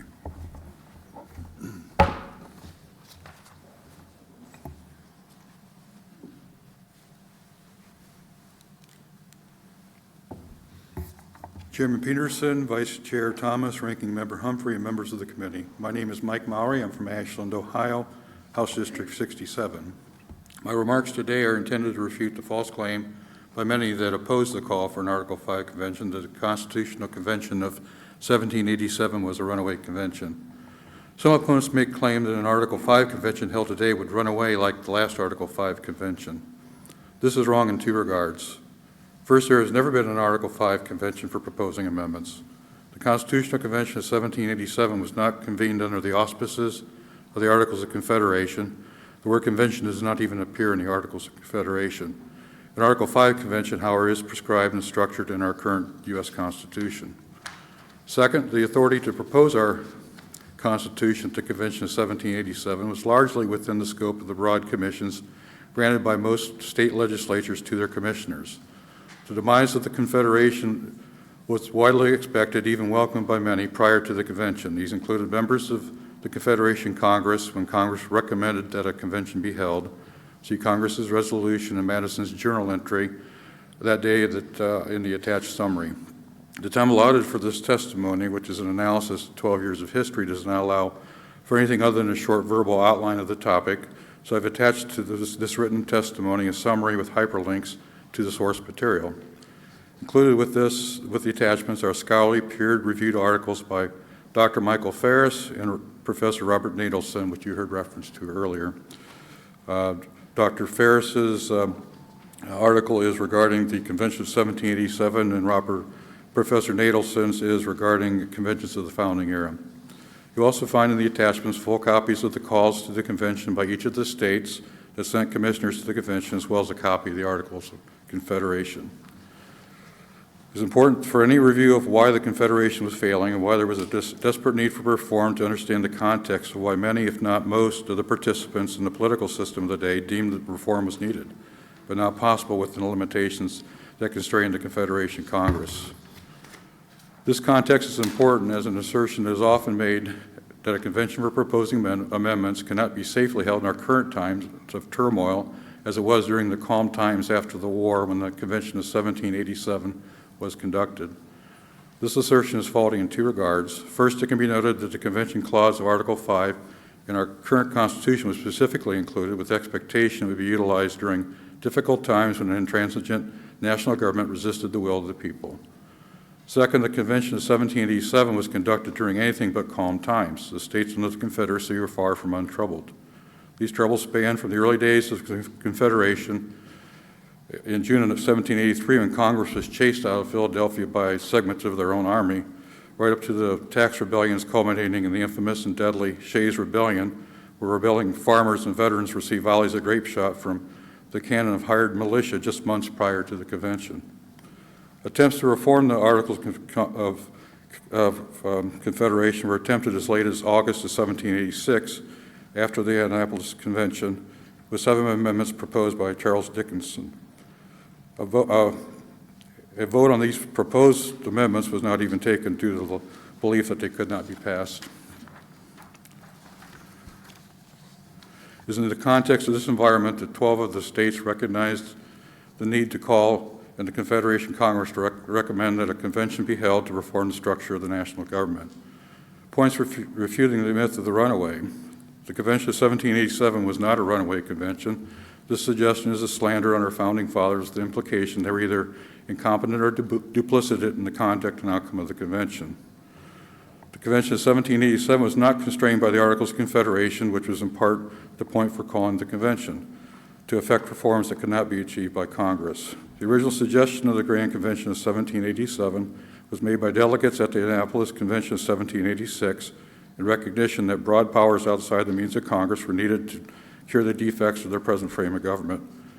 The Annapolis resolution proposed that among the powers granted, the commissioners at the subsequent convention would be discussing all such alterations and further provisions as being necessary to render the federal Constitution adequate to the exigencies of the Union.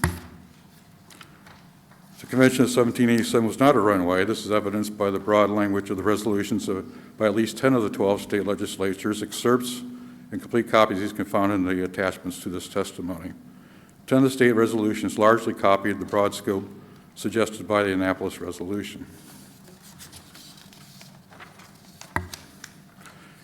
Contemporaneous correspondence, which is included in the attachments of political leaders and participants prior to the start of the convention in May 25th of 1787, clearly show it was expected that the commissioners at the convention would have broad powers. A sampling of the correspondence, which is included in the attachments prior to the commencement of the convention, are things such as Madison to Jefferson in August of 1786. Many gentlemen, both within and without Congress, wished to make this meeting subservient to a plenipotentiary convention for amending the Confederation. Madison to Jefferson, December 4th, from the Virginia State Legislature. The recommendation for the meeting at Annapolis of a plenipotentiary convention in Philadelphia in May next has been well received in the assembly here. I won't read the rest of the citations. You could read those in your attachments. The Virginians, who were the first state to make a call to convention, clearly expected the commissioners to have broad powers to replace the Articles of Confederation. They basically showed up, and on the second or third day of the convention, they already had the Virginia plan in place, and Charles Pinckney of South Carolina also had the Pinckney plan, both of which were strong nationalist plans that could only be replaced replace the Articles of Confederation. The outline of the Virginia plan was fully laid out to George Washington in a letter from Madison on April 16th, a month prior to the convention. In closing, I'd say it can be observed in most of the records of the state ratifying conventions, the general sense was not the commissioners did not exceeded their authority and was not a runaway convention. The framers delivered the possibility of a needed reform that was not attainable by other means. While there were minor amounts of grousing by some anti-federalists about the commissioners exceeding their authority, it was recognized by most people that what Washington described as temporizing application would have been inadequate to prevent the disintegration of the Federation and allow the means to integrate the states into a lasting republic.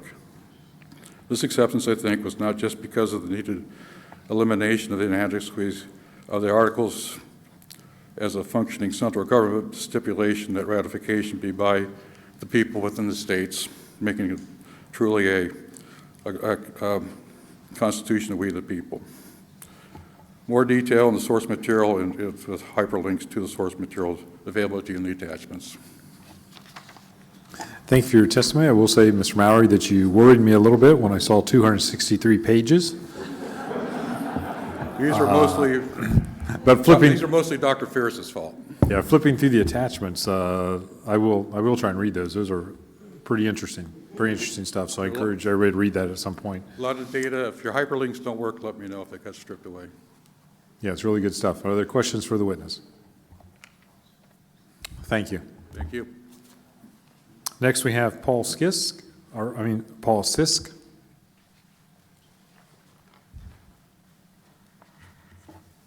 Thank you, sir, for joining us.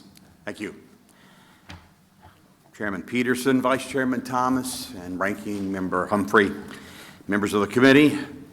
I am Paul Sisk. I come from Hamilton Township, Warren County, Ohio, District 55. I want to begin with a quote. If you're reading, it's not in my material. I think you need something fresh. It appears that I could not do your job sitting all day and listening, and how you do it, I want to commend you. I don't know how you can absorb it all and hold it all in. I think your posterior is probably speaking to you.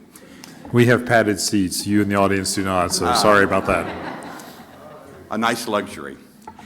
Blanchard said, whenever you're making a presentation, state the issue simply, handle objections fairly, drive a strong conclusion. Most of the things that are in my testimony have been covered, so I'm not going to spend time reading it to you. I know you say thank you very much, but I do want to convey to you, as you should see from these people who have given up their days of work, as I've taken a day off of work, and the hours that have been spent in preparation and rehearsal for this day. To me, this is not about labels. This is about patriotism and country and doing the right thing. This is why my vote counts, and this is why I'm here today. My specific remarks are intended to dispel the claim that an Article 5 Convention of States would create a runaway convention. And things from that would result in a loss of Bill of Rights or, in fact, our entire Constitution. And, of course, you've already heard comments about that. My sources are the same, Dr. Ferris, Dr. Nagelson.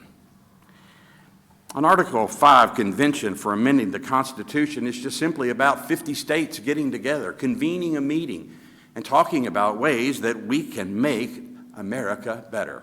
Amendments. This is how we're supposed to do it. Multi-state meetings and conventions have been going on for years, in fact, more than 350 years. And in the 40 multi-state conventions that we have on record in America, none have resulted in a runaway convention. Not one, not even a hint of one, zero. In the case of Article 5 conventions, there are 9 safeguards to ensure that we are meeting the intentions of the framers of the Constitution. So I'm just going to hit them briefly. First order of business is to elect the right leaders. It's up to you. That's why we elected you. You choose the leaders. We're counting on you. Do the best you can. You choose how it works. We're counting on you. Safeguard number 2. Opposition claims that delegates will have plenipotentiary, that is, unlimited power of the convention, and that's not true. They only have the power that you give them. If you give them the power, then you are responsible for what they're going to do. So the onus is on you. Number 3. Well, let me go back to it because I think this is important to state. This HRJ3 states that a convention of states for proposing amendments to the Constitution of the United States convened pursuant to this application shall be limited to consideration of the topics herein specified and no other. So whatever you choose, right, your delegates are going to only be able to talk about that thing. All right, and my safeguard number 3 is there's no provision in the Constitution for replacing the Constitution. It's ridiculous. Number 4, in order for an amendment to become officially proposed at a convention, 26 states have to vote for it. And since 34 plus states will have requested the convention, then there's no way an amendment for rescinding any component, for example, of the Bill of Rights. That could not happen. 26 states getting together, you know there's no way that that could happen. The 34 plus states that requested the convention would never vote for it. Number 5, if by some means an amendment was proposed that fell outside of the scope of the convention and what your delegates are supposed to be doing, Congress would be obligated to select a mode of ratification, and then the process would stop. It would kill any invalid proposal. Number 6, the Constitution stipulates that after an amendment is officially proposed at an Article 5 convention, it only becomes part of the Constitution if it's ratified by 38 states. We've already heard this argument. Number 7, if a delegate were to violate their duty or their instructions, they can be recalled. And in HJR 3, it states the Ohio General Assembly may provide further instructions to its delegates and may recall its delegates at any time for a breach of duty or for a violation of the instructions provided, end quote. It's there. And number 8, in many states, their resolutions requesting an Article 5 have explicit limitations on the delegate's authority.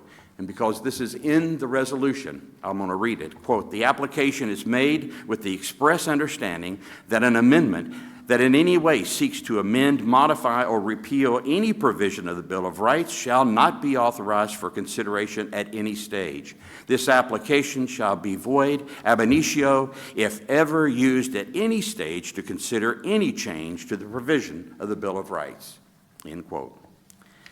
And the last safeguard is that states can pass statutes pertaining to Article 5 convention delegates faithfully following those instructions.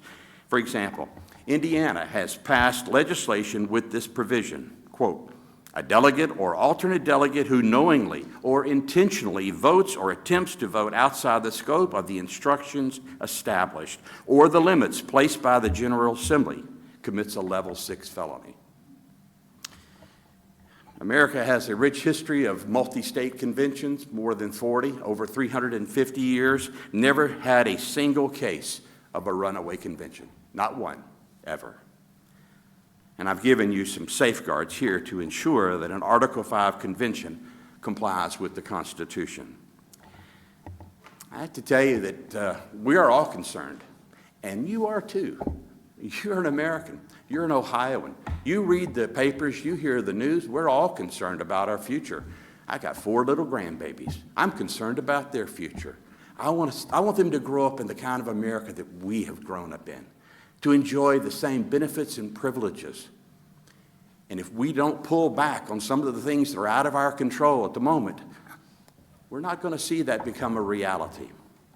I think it is time that we exercise our constitutional rights to restore justice, discipline, and order to our republic.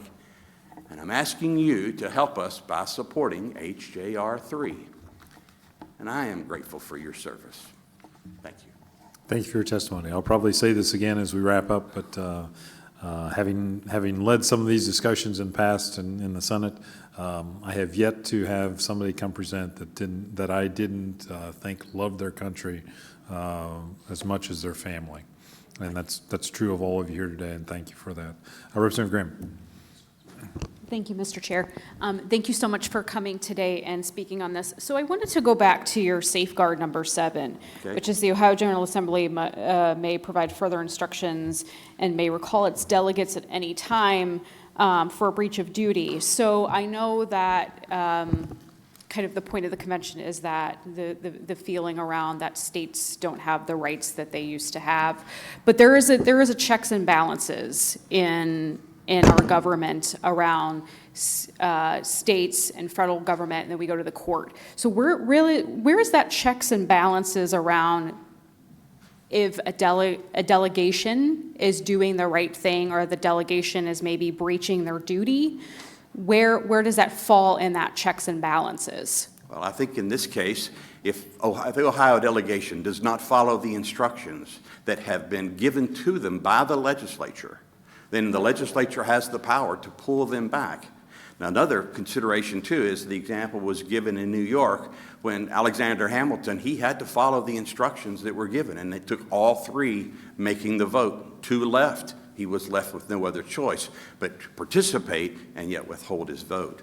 So I think the responsibility lies with the legislature, which is where it belongs to begin with. This is part of bringing the power back to the state. And while we're on that point, I would also suggest, too, that as was referenced before, the federal government and the state government, it's a balance. But the problem is that we have balance issues. We have to balance our budget. The federal government does not.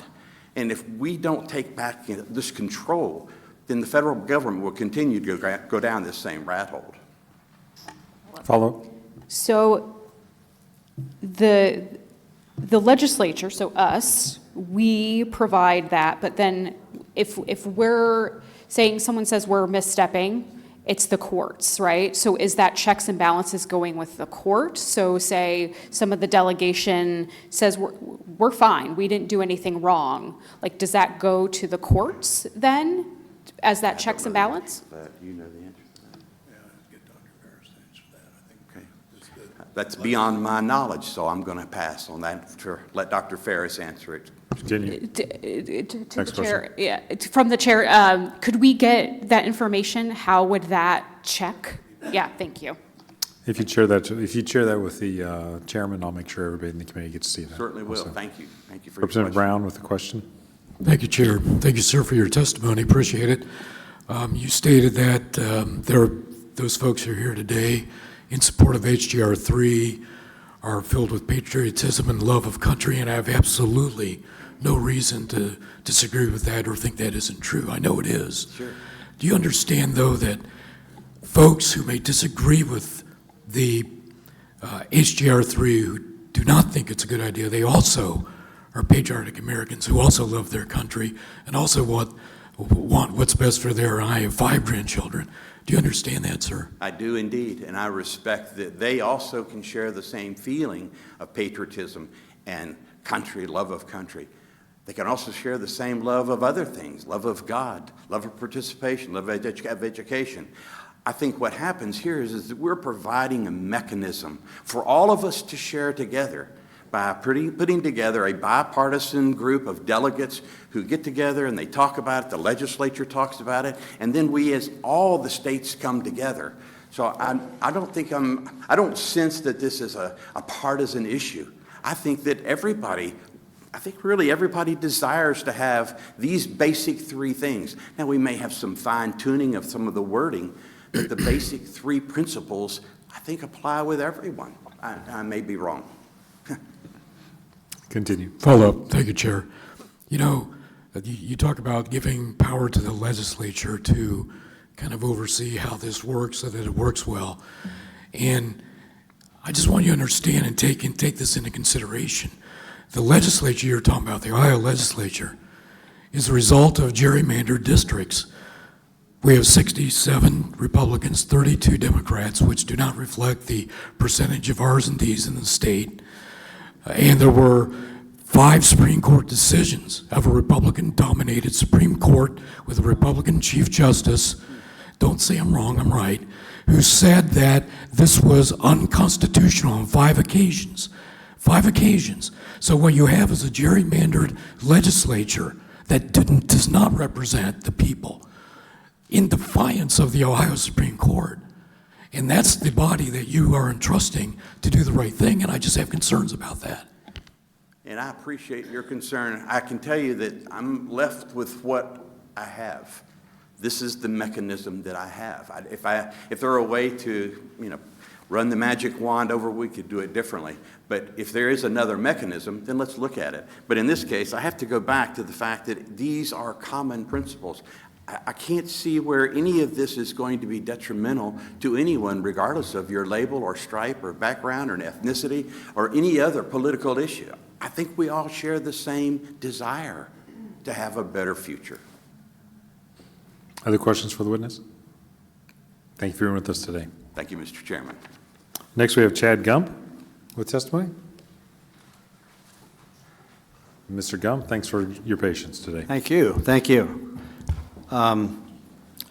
Chairman Peterson, Vice Chair Thomas, Ranking Member Humphrey, and members of the committee. My name is Chad Gump, and I'm from House District 49 in North Canton, Ohio.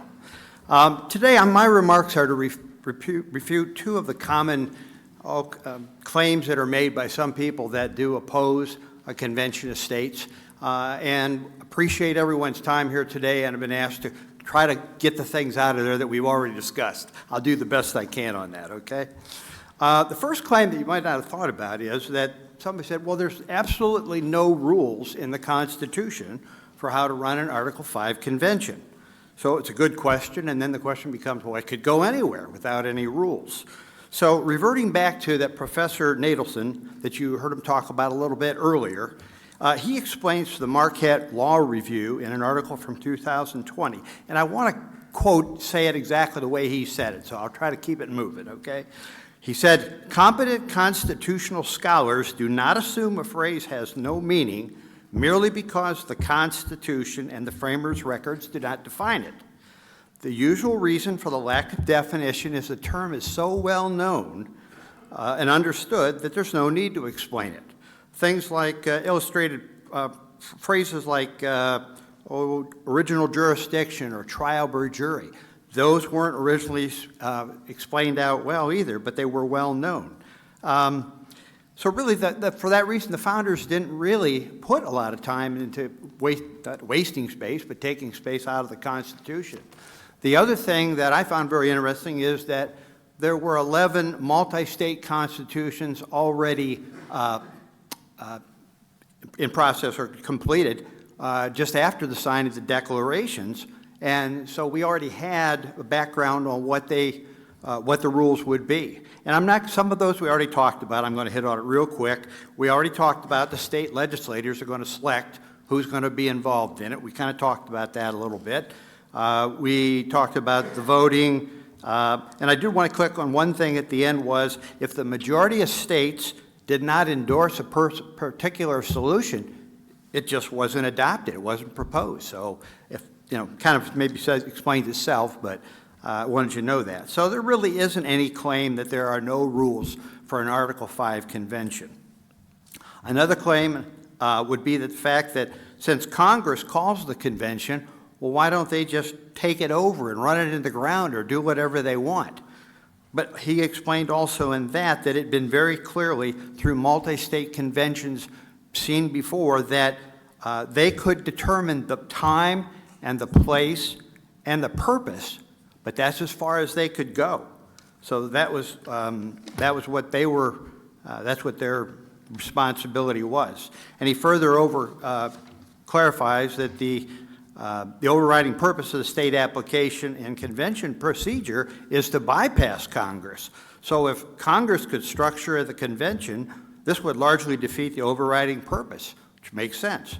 Originally, if Congress were to dictate the state legislators how to select commissioners, then the Congress would be invading the incidental authority of the states as well. So it's kind of shown that time, place, and subject matter is their place in it. So without that, there really isn't a claim that they would override the power of a convention. So I try to pick and choose what you guys maybe hadn't already heard. So thank you for everything. Thank you for your time. Does anybody have any questions for myself or possibly someone in my group that could answer it better? Thank you for your testimony. We Thank you. appreciate it. Thank you. And we appreciate summarizing at this point in the day. Next, we have John Laws. Mr. Laws. Thank Thank you for being with us. Thank you, and I will summarize as well. Chairman Peterson, Vice Chairman Thomas, Ranking Member Humphrey, members of the committee, my name is John Laws. Yes, it really is, L-A-W-S. I'm from South Lebanon, Ohio, House District 56. Since there's been some lively discussion on we as Ohioans, I will throw in that I'm a graduate of Ohio High School. I'm also a double graduate of Ohio Public University. So I've been around a while. I'm going to skip through a few things here, so if you're following along on your iPads, I may skip a few paragraphs. But today, I was going to discuss an opposition statement that we often get about amending the Constitution will provide no benefit because the federal government does not follow the Constitution now anyway. Well, I can appreciate the federal government doesn't follow the Constitution now, and I know I've expressed that sentiment myself on several occasions. While I am not a constitutional attorney, nor a constitutional scholar, I've learned that to comprehend the subject, one must first recognize that the federal government is not required to follow the original Constitution as written by our founders. Rather, it's required to follow the Constitution as interpreted by the Supreme Court of the United States. That's a major difference. The improper accumulation of power by the federal government and the departure from the following Constitution as originated by our framers has risen in a sense from the Constitution itself. The Constitution permits the federal judiciary to be the final arbiter, interpreter of the Constitution. Because the framers did not have a great deal of experience in the practice of judicial review, they did not assign adequate checks and balances on judiciary's branch of government, did not foresee how the Supreme Court would legislate from the bench. So once you understand this, it becomes clear how the federal government can justify some of its actions. The Constitution as interpreted by the Supreme Court today is the problem. This interpretation allows the federal government to engage in undeclared wars, provide government agencies with the capability to spy on us, the U.S. citizens, you, massive federal debt and devaluation of our currency. I think we've all lived through a lot of that in the last 2 years. Executive agreements with foreign powers without Senate ratification, which is a direct violation of the U.S. Constitution, and the deregulation of rulemaking to unelected bureaucrats. We've had that discussion on many topics by my compatriots here today. I'm going to skip the next 3 or 4 paragraphs and go to the summary, because again, you have a cushion and I don't, and I'm getting a little tired. So, in conclusion, the claim that amending the Constitution would provide no benefit because the federal government doesn't abide with the Constitution anyway is a bit misleading because it naively overlooks the fact that it's not the original Constitution, it's the one approved, authorized, and promoted by the Supreme Court.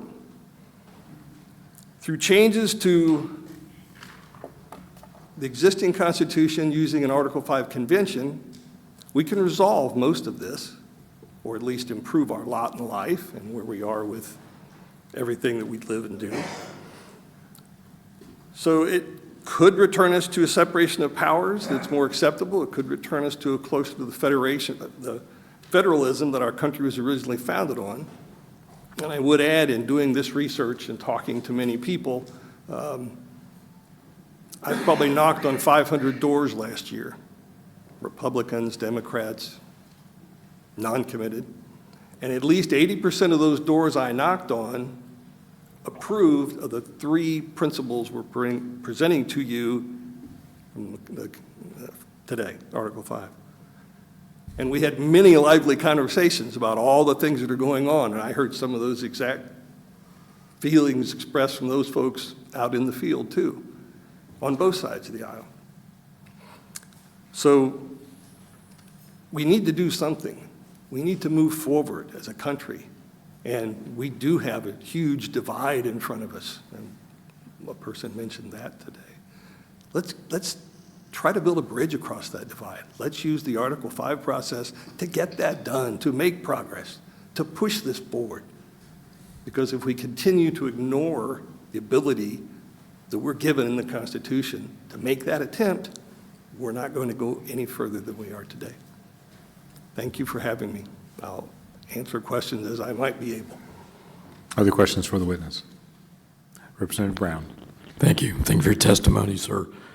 You're talking about the role of the Supreme Court in interpreting the Constitution, the constitutional provisions, and your assessment. I take it that the court has exceeded its proper scope and authority and legislated from the bench.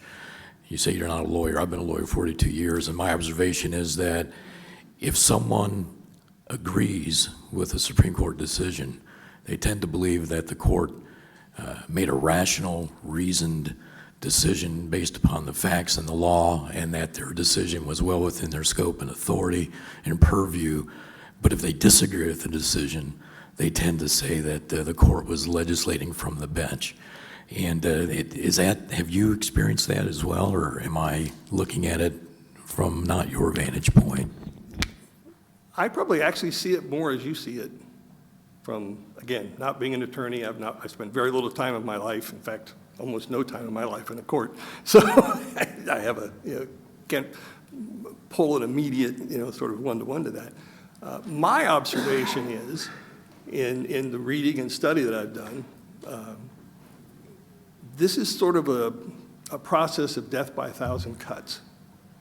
It started back in the 1804, 1810 era, and just little nicks and cuts all the way through. It really accelerated under FDR, and there are probably 24 different decisions that were made that really went against the General Welfare Clause in particular, and the Commerce Clause.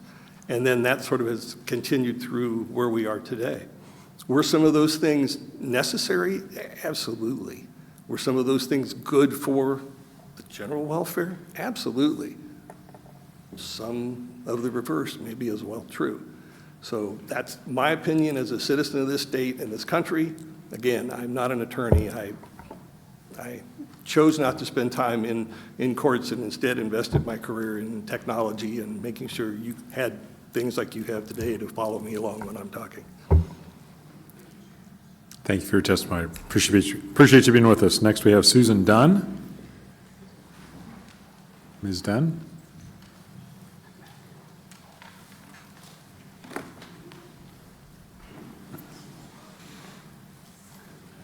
Thank you for sticking with us today. Of course.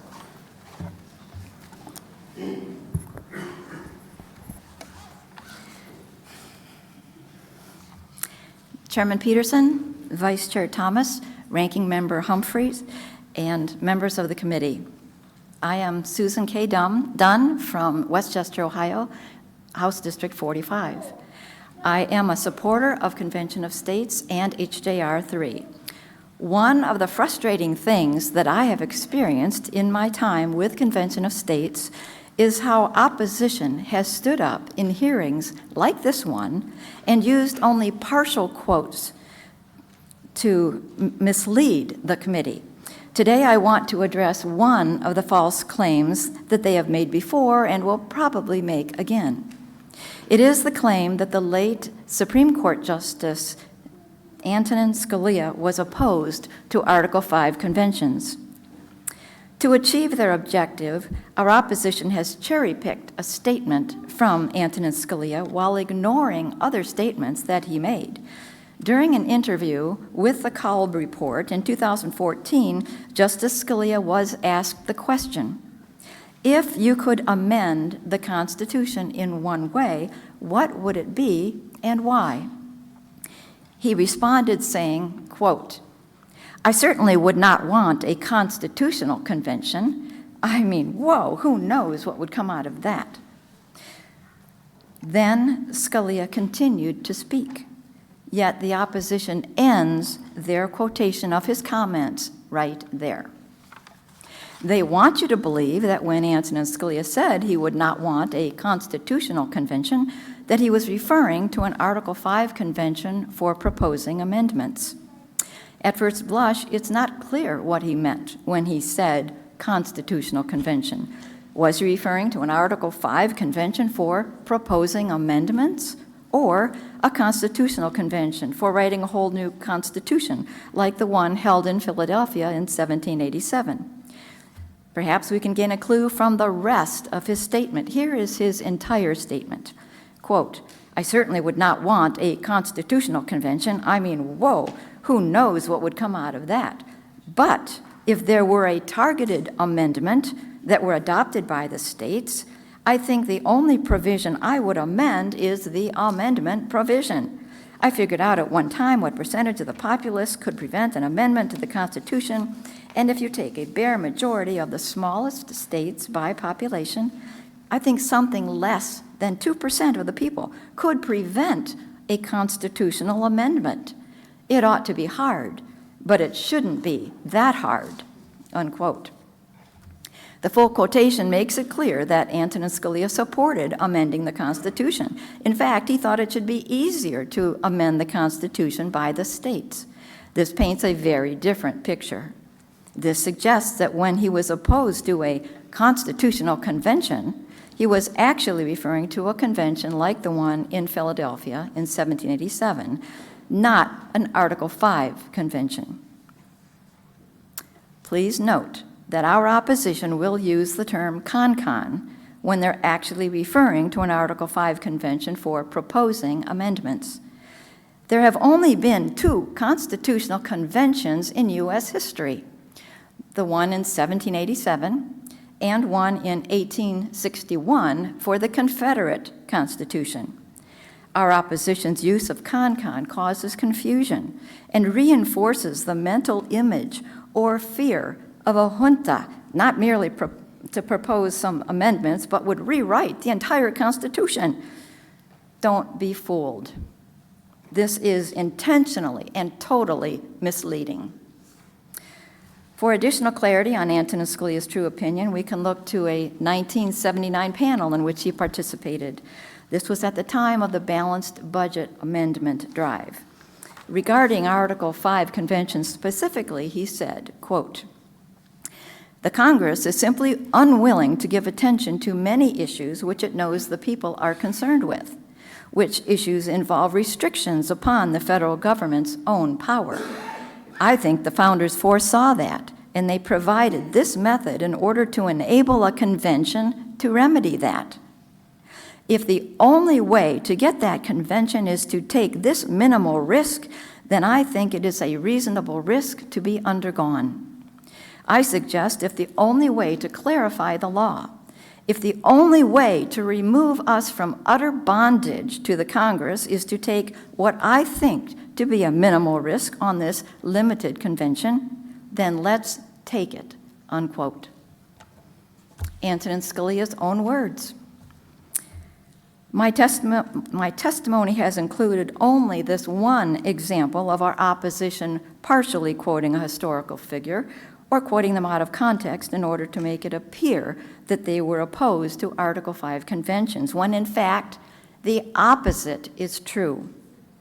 We see that the opposition's claim is a lie by omission. I hope that you have found my testimony informative and helpful, Ohio, and for this opportunity to address the committee. Thank you for your testimony. Are there questions for the witness? Thank you so much for being with us. You are welcome. Thank you. Next, we have Diana Tells.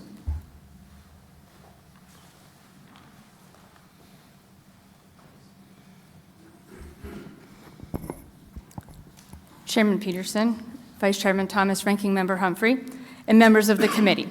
My name is Diana Tellis, and I'm from Westchester Township, House District 45. I'm a volunteer with Convention of States Action and seek your support of HJR 3. I do talk fast, and I've trimmed this back, as painful as that was. Washington is broken, yet clearly has no plans to address our nation's problems with permanent solutions. We look to our country's bylaws for answers, our Constitution.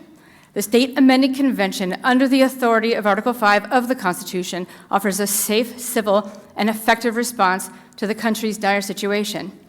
please be sure to carefully consider the words of HJR 3. It is straightforward, only 4 pages. Simply put, it is an application to Congress for a state amending convention. No more, no less. This is all we are asking you to support. We ask you not to be distracted by a few objectors.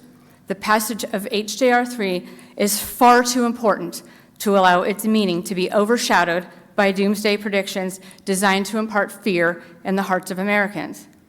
Our opponents even resort to ad hominem attacks to discredit the reputations of Convention of State leaderships, as well as the reputation of our founders for hypothetically allowing a runaway convention. If legislators had to contend with such apocalyptic disinformation every time they considered legislation, they would be petrified by fear and accomplish nothing. Your focus must remain on the words of our resolution and not the fear-driven propaganda perpetuated for decades by opponents of Article 5. If our opponents cannot even get their nihilistic claims published in a reputable legal journal, reviewed by constitutional experts, then you should not take them seriously. To alleviate the worry of a runaway claim, consider the U.S. Congress is now a permanent Article 5 convention. Article 5 authorizes Congress to propose amendments to the Constitution on any subject any day of the week. So it's hard to imagine a state convention could be more irresponsible than Congress. Yet there are no dangerous near misses and crazy amendments coming out of Congress. Why not? Congress is constrained by the political realities of ratification. 38 states must pass any proposed amendment. Since 1789, in fact, Congress has proposed more than 11,000 amendments to the Constitution. Of these, only 33 have been sent to the states for ratification, and only 27 have been ratified, the ones that were largely supported by the people. Proponents of Article 5, like me, have become disenchanted with the notion of just electing the right people next time or hoping state nullification will ever make any real difference. Unlike the opponents who tout softball antidotes to our country's problems, convention advocates seek to play a strong offense in the fight for American prosperity. Regardless of political party, the results of a state amending convention can be beneficial for you and me. A reduction in federal spending will allow us to keep a lot more of our money. We can curtail the growth of the national debt, which is now on the backs of our posterity. Without real action, even social safety nets that provide critical support during financial hardship will eventually be unsustainable. An amending Convention of States is a safety feature packed into our Constitution by our founders for this moment in history. It is unethical for the states to deny their constitutional authority while Washington spends our country into oblivion. You raised your right hand to uphold the Constitution of the United States. This includes an Article 5 convention of the states which exist as part of that Constitution. Therefore, it is the duty of state legislatures to utilize this tool, not deny it. Our country still rests under the good protection of our founders' wisdom. Please believe in all the objective reasons this convention will be successful, not in the loose speculation that purports that it will not be. There were people who opposed the founders and the Declaration of Independence from Britain. The founders forged ahead anyway. There were people who opposed the abolition of slavery. Lincoln did it anyway. There were people who opposed JFK and his challenge to place a man on the moon. He issued the challenge anyway. Albert Einstein once said, "The world is a dangerous place, not because of those who do evil, but because of those who look on and do nothing." We hope you will support moving HJR 3 forward to the House floor for a full vote. And thank you so much for your time today. You've all been really good sports. Thank you for your testimony. Representative Brown with a question. Thank you for your testimony. You said Washington is broken. How long has Washington been broken? It probably started as soon as the federal government was created. Yeah. Just Surely. curious. Always a power struggle. We are mankind. That's how this works. Thank you for your testimony. Next, we have Mark Pukita.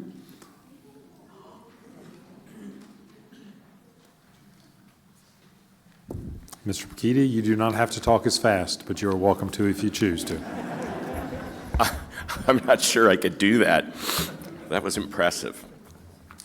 Chairman Peterson, Vice Chairman Thomas, Ranking Member Humphrey, and members of the Ohio House Oversight Committee, thank you for granting me the opportunity to speak on a subject that is very close to my heart. The Convention of States effort, particularly through the lens of entrepreneurship and personal freedom. My name is Mark Paquita, and I am a successful entrepreneur from Dublin, Ohio, House District 11, who for over 20 years grew a business from scratch into about a $100 million annual revenue enterprise doing business in over 30 states and employing almost 800 employees, associates at sale, generating more than 3,500 jobs over those years. I know of what I speak. In the next few minutes, I aim to shed light on why this movement is not just a political endeavor, but a beacon of hope for fostering innovation, economic growth, and the safeguarding of our liberties. The Convention of States project seeks to invoke Article 5 of the United States Constitution, allowing a Convention of States to propose amendments to the Constitution. The initiative is born from a desire to address and curtail overreach of federal powers, restoring the balance of government and governance as originally intended by our founding fathers. But how does this relate to entrepreneurship and personal freedom? The connection is both profound and pivotal. At the heart of entrepreneurship is the spirit of innovation and the freedom to pursue one's vision. Entrepreneurs are the backbone of the American economy, driving growth, creating jobs, and pushing the boundaries of innovation. However, the overextension of federal regulations often creates a stifling environment for these pioneers. The complexity and breadth of federal laws can hamper small businesses and startups, which lack the resources of larger corporations to navigate these waters. By advocating for a Convention of States, we seek to streamline governance, reduce unnecessary regulatory burdens, and foster an environment where entrepreneurship can flourish. Personal freedom is the cornerstone of American identity. It is the very principle that has attracted generations of immigrants to our shores, seeking the liberty to shape their destinies. Yet this foundational value is under threat when the federal government grows too large and too intrusive, as our federal government surely has. The Convention of States effort aims to reinforce the rights of individuals and states, ensuring that personal freedoms are not eroded by distant bureaucracies. In doing so, it not only protects the liberty of today's citizens, but also safeguards those rights for future generations. By decentralizing power, the Convention of States would empower local and state governments to be the primary architects of policies affecting their citizens. This is particularly beneficial for entrepreneurship, as it allows for a more tailored, responsive, and efficient government. Localized decision-making better understands the unique challenges and opportunities within each community, enabling policies that are conducive to business growth and innovation. In conclusion, the Convention of States effort is not merely a political maneuver, it is a clarion call for the revival of the American dream. It seeks to create a fertile ground for entrepreneurs to thrive, unencumbered by excessive regulation, and to guarantee that the personal freedoms our forebears fought for remain intact. By supporting this cause, we champion a future where innovation, prosperity, and freedom are the hallmarks of our nation. Thank you for your time, and I urge you to consider the profound positive impact the Convention of States will have on entrepreneurship and personal freedom in America. I recommend you pass Ohio House Joint Resolution 3 from committee for deliberation by the entire body of the Ohio House. I welcome your questions if you have any. Thank you. Thank you for your testimony. Representative Isaacson with a question. Thank you, Chair, and thank you for your testimony, and congratulations on all your success. Thank you. It sounds like your primary reason for testifying and for supporting the bill and the Convention of States is around deregulation and easing things for small businesses. Correct. So the Supreme Court just recently heard arguments on a case that would basically, if they rule in favor of the plaintiffs, my understanding is it would essentially get rid of Chevron deference, so do what you are describing in many ways. And so I guess my question for you, because it seems like if that's the goal, right, you're proposing taking a nuclear warhead to destroy a building, right? A Convention of States could fundamentally alter the nature of the country, when what you want is to deregulate for businesses. And so would the Supreme Court ruling in favor of what you're describing today sort of assuage you enough to not need the Convention of States anymore? No, and the reason for it is I understand the Chevron concept and why it's being challenged. But since the Administrative Procedure Act went into effect in 1945, we've had a growth of what many U.S. citizens don't understand is administrative courts where judges are appointed by the executive branch. So there is an overstep of the executive branch through the APA into the powers of the judiciary. So citizens like you or I, if we run into a tax issue, we go to tax court first. We're compelled to do that. If we run into an environmental issue in our businesses, we're compelled to go to the environmental court first. And if we run into labor, I mean, it just goes on and on and on.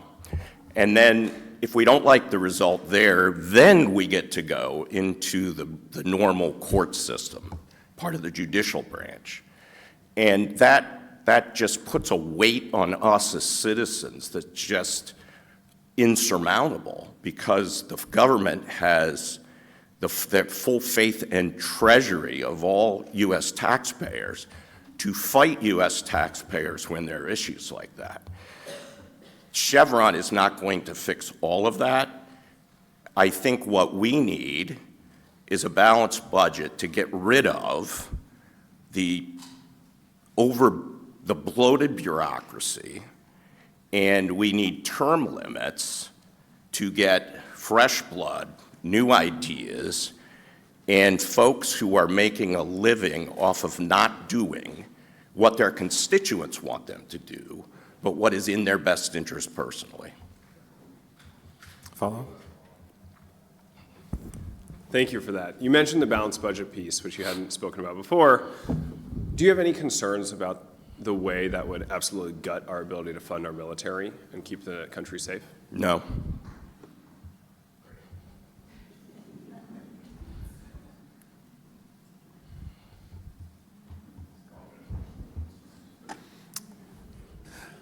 Thank you. Thank you for your testimony. Thank you all. Next we have Patrick Glaude.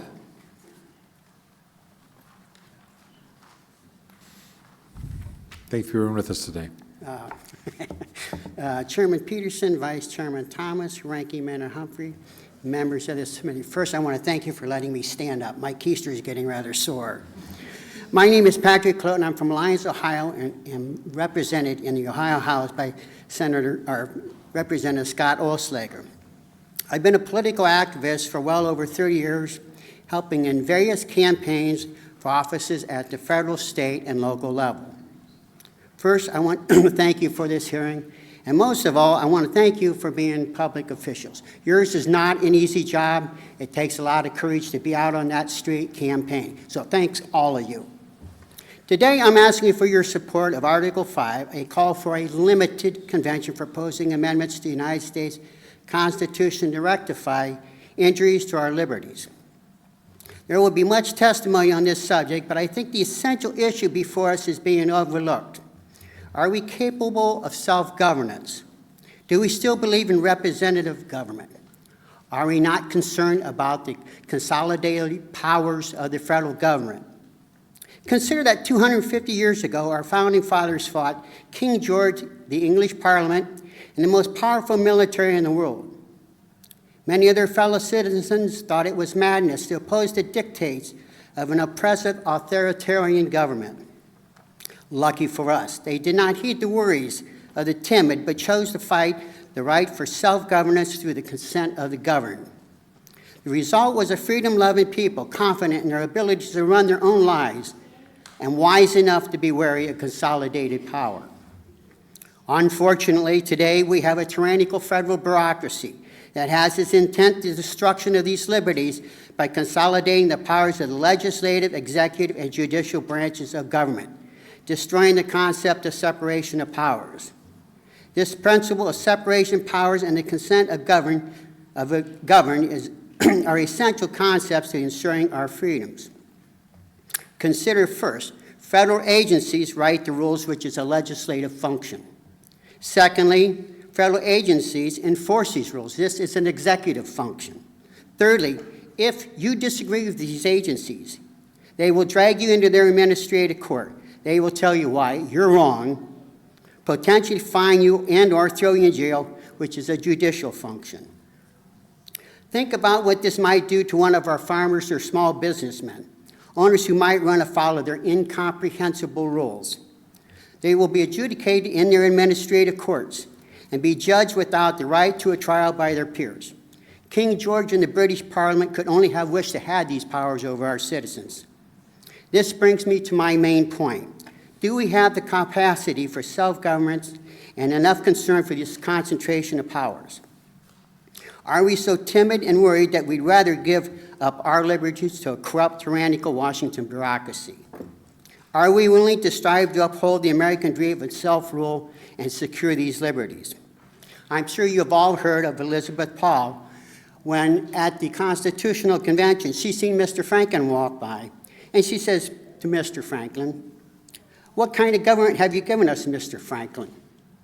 Mr. Franklin replied, "A republic if you can keep it." This is the question before us.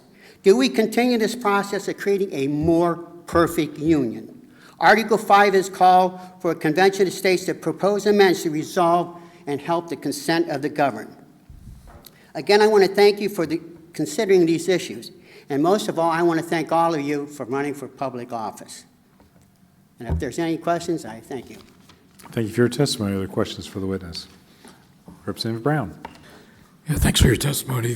One of the comments you made was that the federal agencies write the rules, which is a legislative function, so apparently you think that federal agencies are exceeding their authority. The fact is, the Congress of the United States, the legislature of the United States, passed a law called the APA, the Administrative Procedure Act, which governs the process by which federal agencies develop and issue regulations. And so the agencies, when they engage in rulemaking, are engaging in a power that the legislature specifically and directly gave to them to do. So I think your comment in that regard is incorrect. Do you agree or disagree with that? I disagree.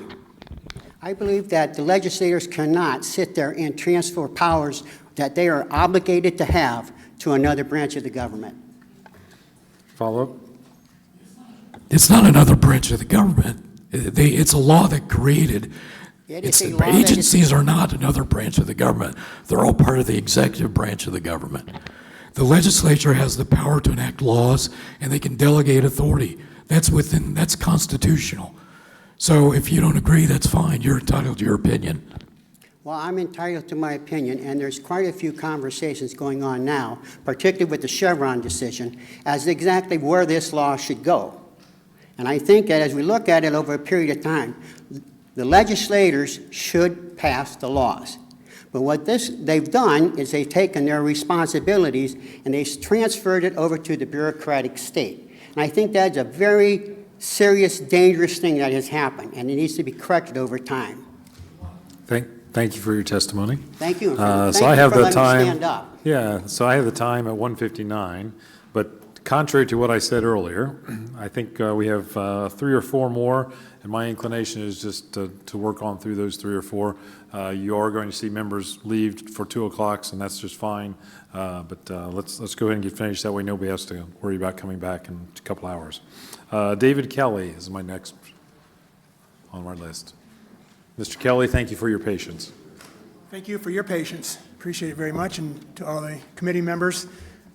Chairman Peterson and Minority Representative Humphrey and members, thank you. I'm David Kelly. I'm a resident of Ottawa Hills, House District 43. And my testimony is really motivated by the hope that my children, my family, and your families and all Ohioans will continue to reap the benefits of the great country that we have here. I urge your support of HJR 3 because it is apparent that our federal government lacks fiscal discipline leading to unfathomable debt. It has expanded in scope well beyond the constitutional limits, leading to excessive regulation of states and their citizens, and it enables career politicians and bureaucrats. These problems stem primarily from certain sections of the Constitution and will not be solved by electing other well-meaning people to Congress.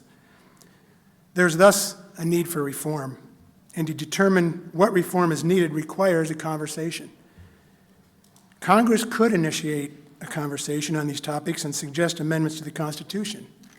It has not done so, and it is highly unlikely that it will do so. As an institution, Congress will never acknowledge its shortcomings or overreach, much less voluntarily limit its own power or cede control over the states to their citizens.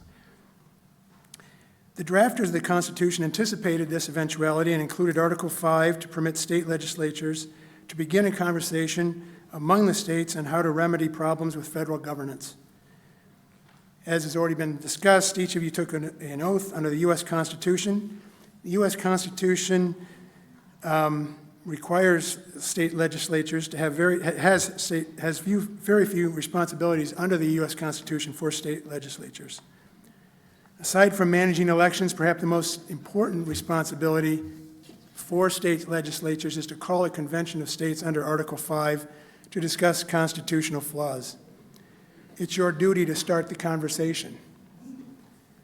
And as you conduct these hearings on this resolution, you can expect a lot of fearmongers, hand-wringers, knee-knockers, and bedwetters to warn that the sky will fall and life as we know it will cease if the Convention of States is called. Tell you, do not believe them. Conventions among states, though not currently common, have a rich history in the United States. The law of Article 5 has been thoroughly researched by Professor Robert Nadelson, as we've heard, and you heard from one of the preeminent researchers on this topic, Michael Ferris, today. It's well understood what Article 5 lays out. The biggest risk that you can let happen is that Congress will continue to lead us toward economic Armageddon and federal tyranny. Congress will not fix itself. So I ask you to have the courage to do that which only you as state legislators can do. Support HJR 3 so that Ohio may join other states in calling a convention of states. Please do your duty and begin the conversation. Thank you. Thank you for testimony. Are there questions for the witness? Seeing none, we appreciate your presentation. Next, we have Teresa Ford.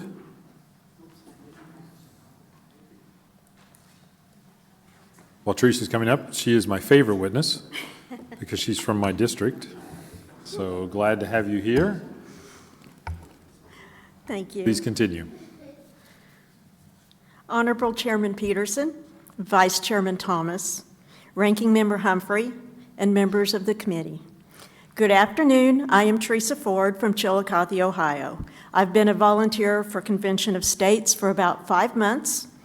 Thank you for allowing me to present to you today my testimony in favor of House Joint Resolution 3. I stand before you today to urge a vote and passage HJR 3, which focuses on supporting a balanced budget, establishing term limits for federal legislatures, and for limiting the overreaching power and jurisdiction of our federal government. All three of these issues are important, as poor decisions by career politicians and greed create instability in our economy, business growth, and productive future for our local communities, state, and nation. Luckily, our founding fathers made a path for us to rein in the government through Article 5 of the Constitution. On January the 20th, 2021, an executive order was issued revoking the permit on the Keystone Pipeline, resulting in thousands losing their job. My 67-year-old brother was one of those whose job was affected. He now travels to Brazil to do the same job he was doing in Oklahoma. He has faced hardships such as traveling during the pandemic, added expenses, burden of being away from his wife and family, armed banditos who wanted what he has, and violence, to name a few. We are now seeing high fuel prices normal citizens can't afford, a government wanting to push electric vehicles that are expensive and not reliable in cold temperatures, plus a reliance on foreign countries such as China and the Middle East for oil. This is unacceptable. My father, who's 93 years old, served in Korea aboard the USS Kishwaukee, an AOG-9 tanker. He survived war. He survived the Oklahoma City bombing. He survived 3 heart attacks and cancer. He worries too frequently about not getting his Social Security checks and payments due to government shutdowns. This too is unacceptable. Please help us take back control of our country. What is happening currently is unacceptable. I sincerely hope you will consider and pass HJ R3. Thank you for your attention, and God bless America. Thank you for your testimony. Questions for the witness? Representative Skindell. Thank you. You had mentioned about, I think, your father being on Social Security. There was a prior witness that advocated that we get rid of the national Social Security system and allow states implement their own Social Security system. Do you support that proposal?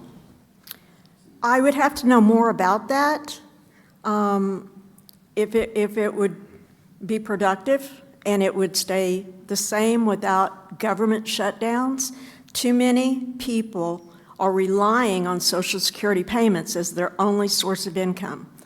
And you can't have people just sitting there watching the news about government shutdowns because of overspending. Mr. Chair, follow-up. Thank you. There are some people that believe that the Social Security system is a federal government overreach and it shouldn't exist. So you support continuing the Social Security system? I believe right now it should not be taken away. Like I said, too many people are relying on it as their only source of income. Representative Brown with a question. Thank you. You mentioned that one of the issues in this country you have an issue with is reliance on foreign countries such as China and Middle East countries for oil, and we don't produce enough oil. Were you aware that in 2022, the United States was the largest producer of oil in the world, producing 18.9% of all the world's oil? Were you aware of that? I'm aware that most of the oil that has been shut down, look at our gas prices. And you understand gas prices are Please continue. Are a function of worldwide markets and OPEC primarily, correct? And not the President of the United States. You know that, right? I understand that, but I also understand that the agenda of special interest groups trying to switch over to something that is not possible, just to go electric, is just not possible. Okay. No further questions. Thank you for your testimony. Thank you. It's great to have you up here today. Next, we have Kathleen Clark. Good afternoon, Chairman Peterson, Vice Chair Thomas, and Ranking Member Humphrey, and all the rest of the members. Let me start by saying that I'm sure that Representative Brown and I will disagree a lot. The chair disagrees with him on occasion also. As legislators, I'm sure, though, that you have felt the heavy hand of the federal government as it has repeatedly usurped the rights of the state. Maybe even, Representative Brown, you've felt that. The federal government has most assuredly forgotten that it derives its power from the states, but only because the states have forgotten that it is their job to keep a check on the federal government. When the federal government steps outside their constitutional box, no letter writing campaign, no demonstration, not even an election is going to put them back into their place. Only the state legislators have the power to control them through constitutional amendments. Today, Washington is like an unruly teenager with absentee parents. Access to the refrigerator, keys to the car, and living in a nice warm home. No parents. Well, according to our Constitution, you are those parents.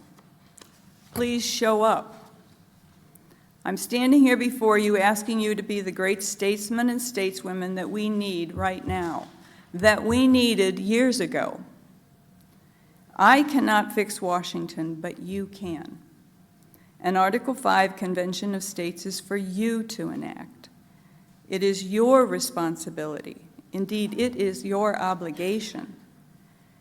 You find yourself here on this committee in this moment to make history. Lay aside ego, lay aside personal ambitions, lay aside political affiliations.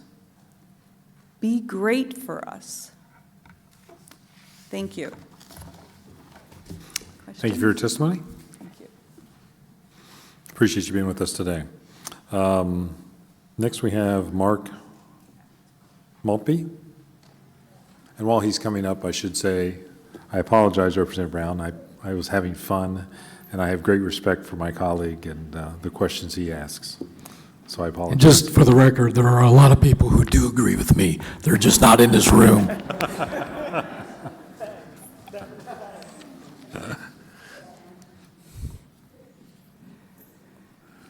Chairman Peterson and Ranking Member Humphrey and members of the committee. My name is Mark Maltby. I live in Trenton, Ohio, and I'm in Representative Thomas Hall's District 46. I'm an owner of a small business in Fairfield, Ohio that turns 100 years old this year.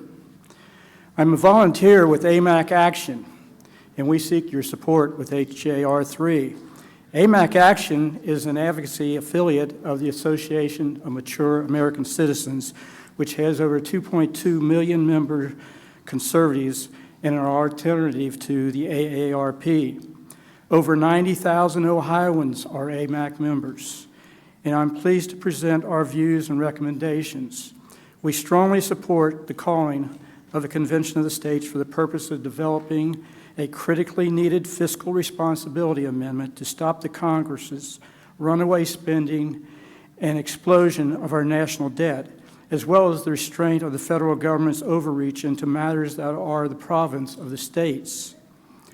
I came of age in the late 60s, early 70s, and like many, left college, got a job, got married, had children, and focused on my family and my business and my community. Over the past few years, I've realized that I, as well as many others, had abdicated our duty as citizens and allowed our government to stray far from the dictates of our Constitution and Bill of Rights. So I'm here today exercising my duty and privilege to be heard and ask that you use your powers bestowed on you by the electorate of Ohio to save this country by voting to convene a convention of states. Our federal government is failing Americans in many ways, and national security is no exception. The Article 4, Section 4 of the U.S. Constitution reads, "The United States shall protect each state against invasion." Yet we have a federal government that is allowing an unprecedented invasion of our southern border. According to a report from 12/2/23 from the U.S. Customs and Border Patrol, illegal migrant crossings from 150 countries, and just in 2023, they outnumber the population of 17 of our states. According to Gordon Chang, a senior fellow at the Gatestone Institute, many of these foreign nationals are special interest apprehensions are concerning, since many are single, military-age males coming from countries that dislike America, such as China, over 26,000, Russia, over 12,000, Turkey, over 30,000, Afghanistan, over 6,000, just to name a few. According to former Colonel McGregor, Hezbollah, which is a proxy of Iran, has agents in sleeper cells throughout our nation just waiting to be activated. Many retired military intelligence and counterterrorism experts warn of another attack similar to 9/11. Border Patrol agents are overrun 200 to 1 in processing facilities and are beyond capacity. Not only is this invasion a national security threat, it is creating an economic disaster for our country. The annual cost of the invasion of illegal immigrants will cost the American taxpayer $451 billion per year. So add that to our $33,000 trillion national debt. Social service programs that cost America are struggling post-COVID to find enough funds to assist underserved Americans that are struggling to pay rent, fight eviction, homelessness, take care of their children, and afford medical care. 50 million people in the U.S. are affected by food insecurity, with children being affected the most. Our system, such as law enforcement, hospitals, courts, schools, etc., are already stretched thin and not prepared to handle this unprecedented influx. Our government is not prioritizing the needs of our Americans. How many of our constituents are getting free housing, free cell phones, free clothes, free education, free medical care, free airfare or bus fare to any location in America? This border crisis is a complete collapse of the rule of law. Our federal government is aiding and abetting organized crime, resulting in human trafficking and the important transportation of fentanyl. Fentanyl is now the leading cause of death in Americans aged 18 to 45. 60% of unaccompanied alien children are caught by cartels and exploited through child pornography and drug trafficking. It is the largest form of modern-day slavery in the world and heartless human travesty. Federal government has overreached its authority by tying the hands of Border Patrol agents, forcing them to stand down and not protect Americans. Immigration is what makes this country great, but we need a legal, orderly process that adheres to our immigration laws. 2 weeks ago, 25 state governors felt the need to sign a joint statement to support the state of Texas for stepping up to protect American citizens from historic levels of illegal immigrants, deadly drugs like fentanyl, and terrorists entering our country. While I was thrilled by their show of support for Texas, a state that has been targeted by the federal government's overreach, the blurred power of the executive branch on steroids, a bloated and power-hungry federal bureaucracy, and a federal government negligent, there were only words. It is well past the tipping point for action, and that action must be a convention of states, which will allow states to wrest back the power bestowed on them by the Constitution and fought for both on the battlefield and in our everyday lives. I thank you for allowing me to speak today, considering this issue, and most of all, having the courage and dedication to serve as elected officials. Thank you for your testimony. Are there questions for the witness? Seeing none, we're grateful for you being here. Nancy Skewer was our... Oh, we had you first, but the first shall be last, so... Okay. Thank Thank you for sticking with us today. Well, we had a little bit of a time coming through some traffic issues. Somebody had pulled somebody over the side and the entire interstate shut down, so. Okay, I'm not here today under the auspices of Convention of States, even though I support it, but as a concerned citizen. I have been a registered nurse for 41 years, 30 of those years as a critical care nurse. My focus has been on the U.S. Constitution and how it governs education. All of my research can be found on my Substack. My speech today reflects government overreach. And we, and I'm using the royal we, okay, the royal versus the unroyal, the taxpayers of Ohio are working with Act for America to remove CRT, DEI from our schools. We have, right now, 136,795 signatures requesting such, and we're also concerned about parental rights as well. Chairman Peterson, Vice Chair Thomas, Ranking Member Humphrey, and members of the committee. The U.S. Constitution mandates that education in every state must guarantee constitutional rights beginning with the 14th Amendment, which is providing equal protection under the law. It is the same 14th Amendment under the Due Process Clause that not only safeguards individual rights, but also explicitly protects parental authority to direct the educational upbringing of their children. This principle is further underscored by a statutory law of Congress, affirming that parents bear the primary responsibility for their children's education, while states, localities, and private institutions have the primary role for supporting parental rights. While the Commerce Clause was originally intended to regulate commerce among the states, its scope evolved over time, initially to address issues like railroad rates. It later played a pivotal role in combating racial discrimination affecting commerce within the states, as seen in the maintenance of equity requirement.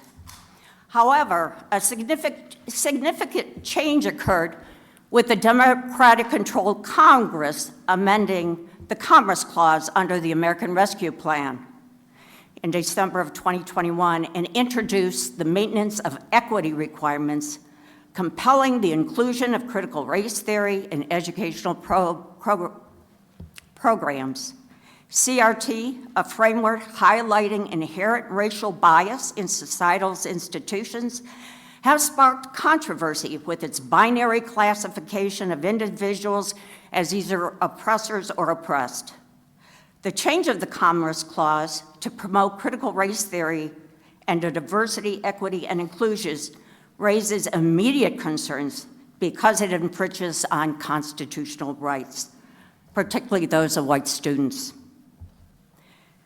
This change impacts a broad spectrum of educational institutions, from daycare centers and K through 12 to military institutions, colleges, and universities receiving federal funds. Compliance is enforced by the implied withholding of federal funds by Congress if CRT, or diversity, equity, and inclusion, is not integrated into the educational curriculum. Congress is superseding parents' rights and responsibility for their children's education by using funding to support a political ideology. Higher education faces additional oversight through accreditation processes and federal student loan availability.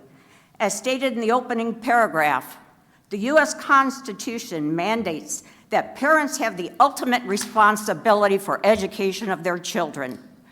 The state's responsibility is to follow the wishes of the parents as it relates to education.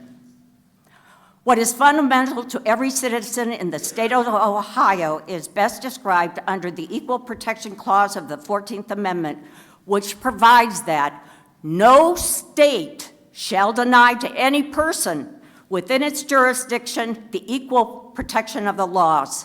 That's what's happening in our schools. Government overreach, particularly through the Commerce Clause, should not dictate curriculum. The legislative branch in Ohio must be vigilant in safeguarding individual and parental rights and prevent undue interference in educational matters. Notably, concerns extend beyond critical race theory, encompassing other controversial topics which have already found their way into our schools. I want to thank you for entertaining my concerns. Representative Humphreys with the question. Thank you, Mr. Chairman, and I appreciate your comments today, Ms. Skur. Just have a quick question for you. One of the questions that was asked earlier to Attorney Ferris was what sorts of topics would be discussed by the convention delegates. And one of the things that was said was that, the language is vague, but one of the things that probably we should focus on, he'll probably correct me afterwards or whatever. Let me finish, and it should go through the chair. So one of the things that was discussed was that with regard and with all of this, it should be topics that that should be focused on are ones that are realistic. And so one of the questions that I have for you is, out of all the things that we could potentially, if this was to pass, that we could be talking about, we talked about Social Security, we talked about a whole bunch of other things, the question I have is, why would critical race theory be a topic that we discuss at a convention? Like I said, there's lots of other things that we should be talking about, but things that are within books that are really barely even taught in schools anyway, to talk about at a convention is kind of just beyond me. And so I would like for you to thoroughly explain why you feel like the removal of CRT or whatever else should be a conversation at the convention. Thank you so much, ma'am. Okay, if we were going to go ahead and talk about education. Well, excuse me, let's please direct your comments to the chair, please. Oh, I'm sorry. Okay. I think the best way to explain it to you is that this is a classic example of government overreach. I can't explain any more to you than that. And the reason why it's more of a problem is that, whether you realize it or not, the Commerce Clause does have 4 different areas in which the Congress cannot make changes to the Commerce Clause. And one of those, 2 of those laws, which are applicable to this situation in particular, is one, this is a non-socioeconomic matter, okay? Education has nothing to do with commerce. The second issue is that they cannot go ahead and change the Commerce Clause if it violates constitutional rights of others, and this clearly does.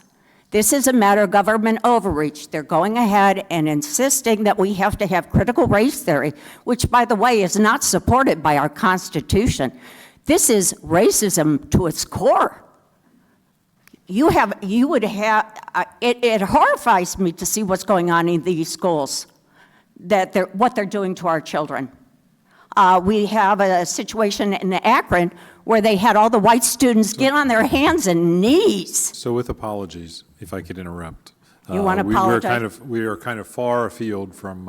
Right, I know. But you wanted to know why. You wanted to know why. This is the classic example of government overreach.